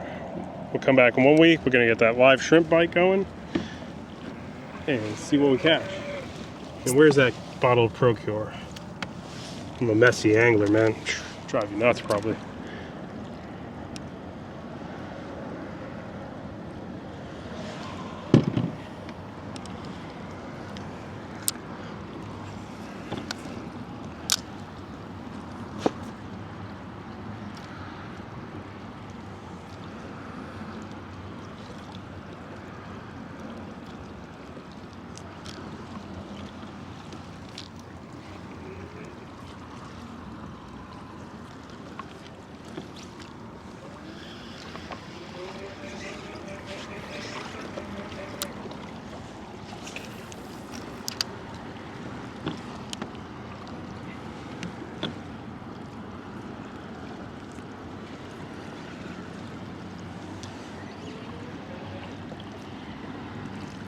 Yeah, we'll try for a mutton tomorrow. I think try to get that bahia, the mutton bite going.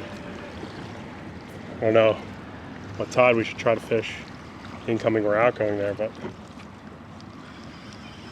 think that's the move for tomorrow.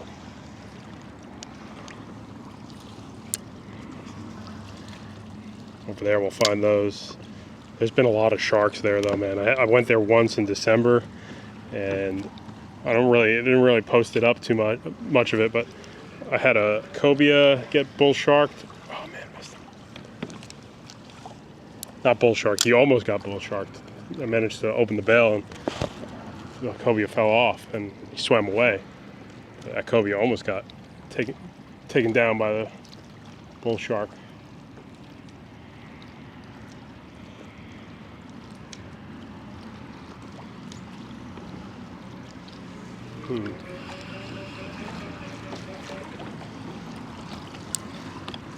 I had a great day out here. Tried some new stuff, but it seemed like the bridge was the place to be at the end of the day today.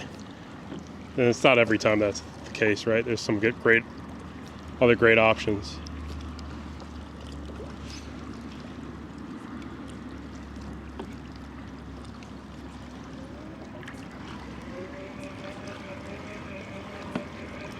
I would say, I'm guessing almost every piling has snappers on it. Oh man, missed one. But it's just like, can you convince one to bite, right? Because they're wise fish.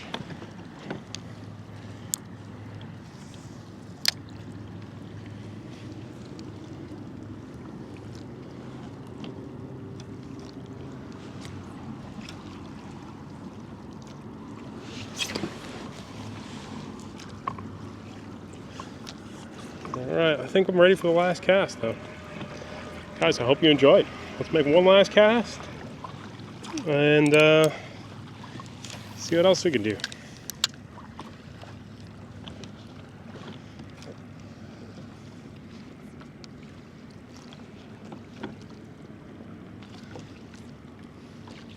Seems like a properly presented plastic lure. If you want to go artificial for snapper, seems like that does help a lot. So I'm gonna work my way in now. We got a bite on there? Oh man, missed him. There was a fish. Yeah, whistlefish. No, we dropped him.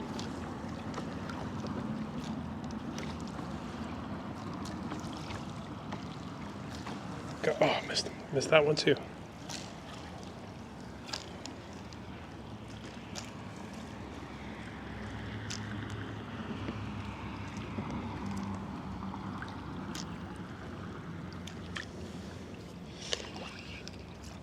Fast water's hard to fish. See, that's the other thing too, right? You want to fish the slower water because you can't get that lure in that zone. You're toast pretty quick.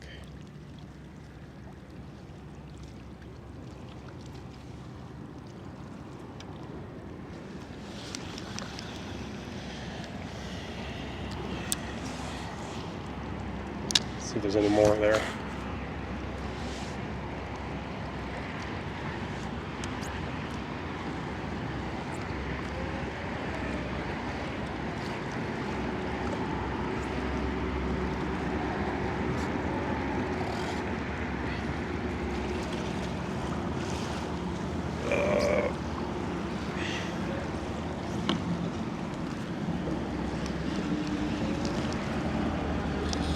Ooh, I almost broke a rod there. I heard that scratchy scratch. All right, we gotta make another cast now, right? After that.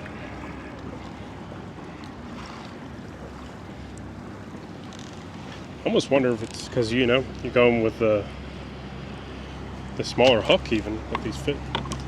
To these fish see hooks. You gotta see the size. The eyeballs on these mangrove snappers are huge. You can see everything. I know I sound like a crazy person saying that, but I swear they could see everything.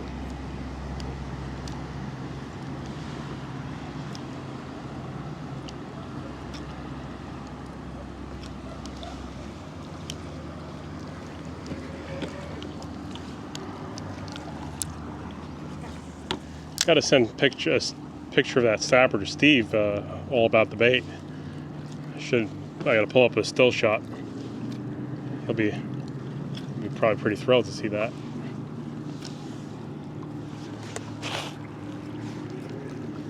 Oh, hung up. All right. That was a lucky jig, right? At that point. We got it back.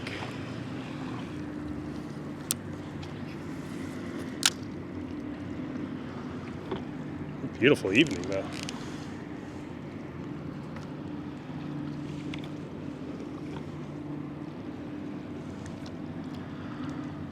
All right, let's not get greedy.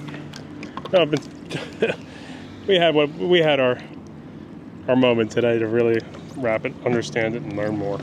So, how should I rig the live shrimp to get those results? Carolina rig, split shot, because I'm 3/16, so I'm trying to get as close to those results as I can. Actually, I'm supposed to do better, right? So, but I don't want to do it wrong, right? Like, the Carolina rig might not be the right choice. So that's all. So today we had, what, 4 snapper, one was a Cubera, and one was a 20-inch mangrove. The other 2 were also really nice size. So that's all. All right, let me get back in. Beautiful evening. Appreciate everyone for watching. A lot to learn from these videos. You know, if you get down into the details, there's a ton of stuff that you're probably seeing in these newer unedited stuff to have a day, especially if you come to areas that are popular like this, the big bridges, Chesapeake Bay, all that stuff.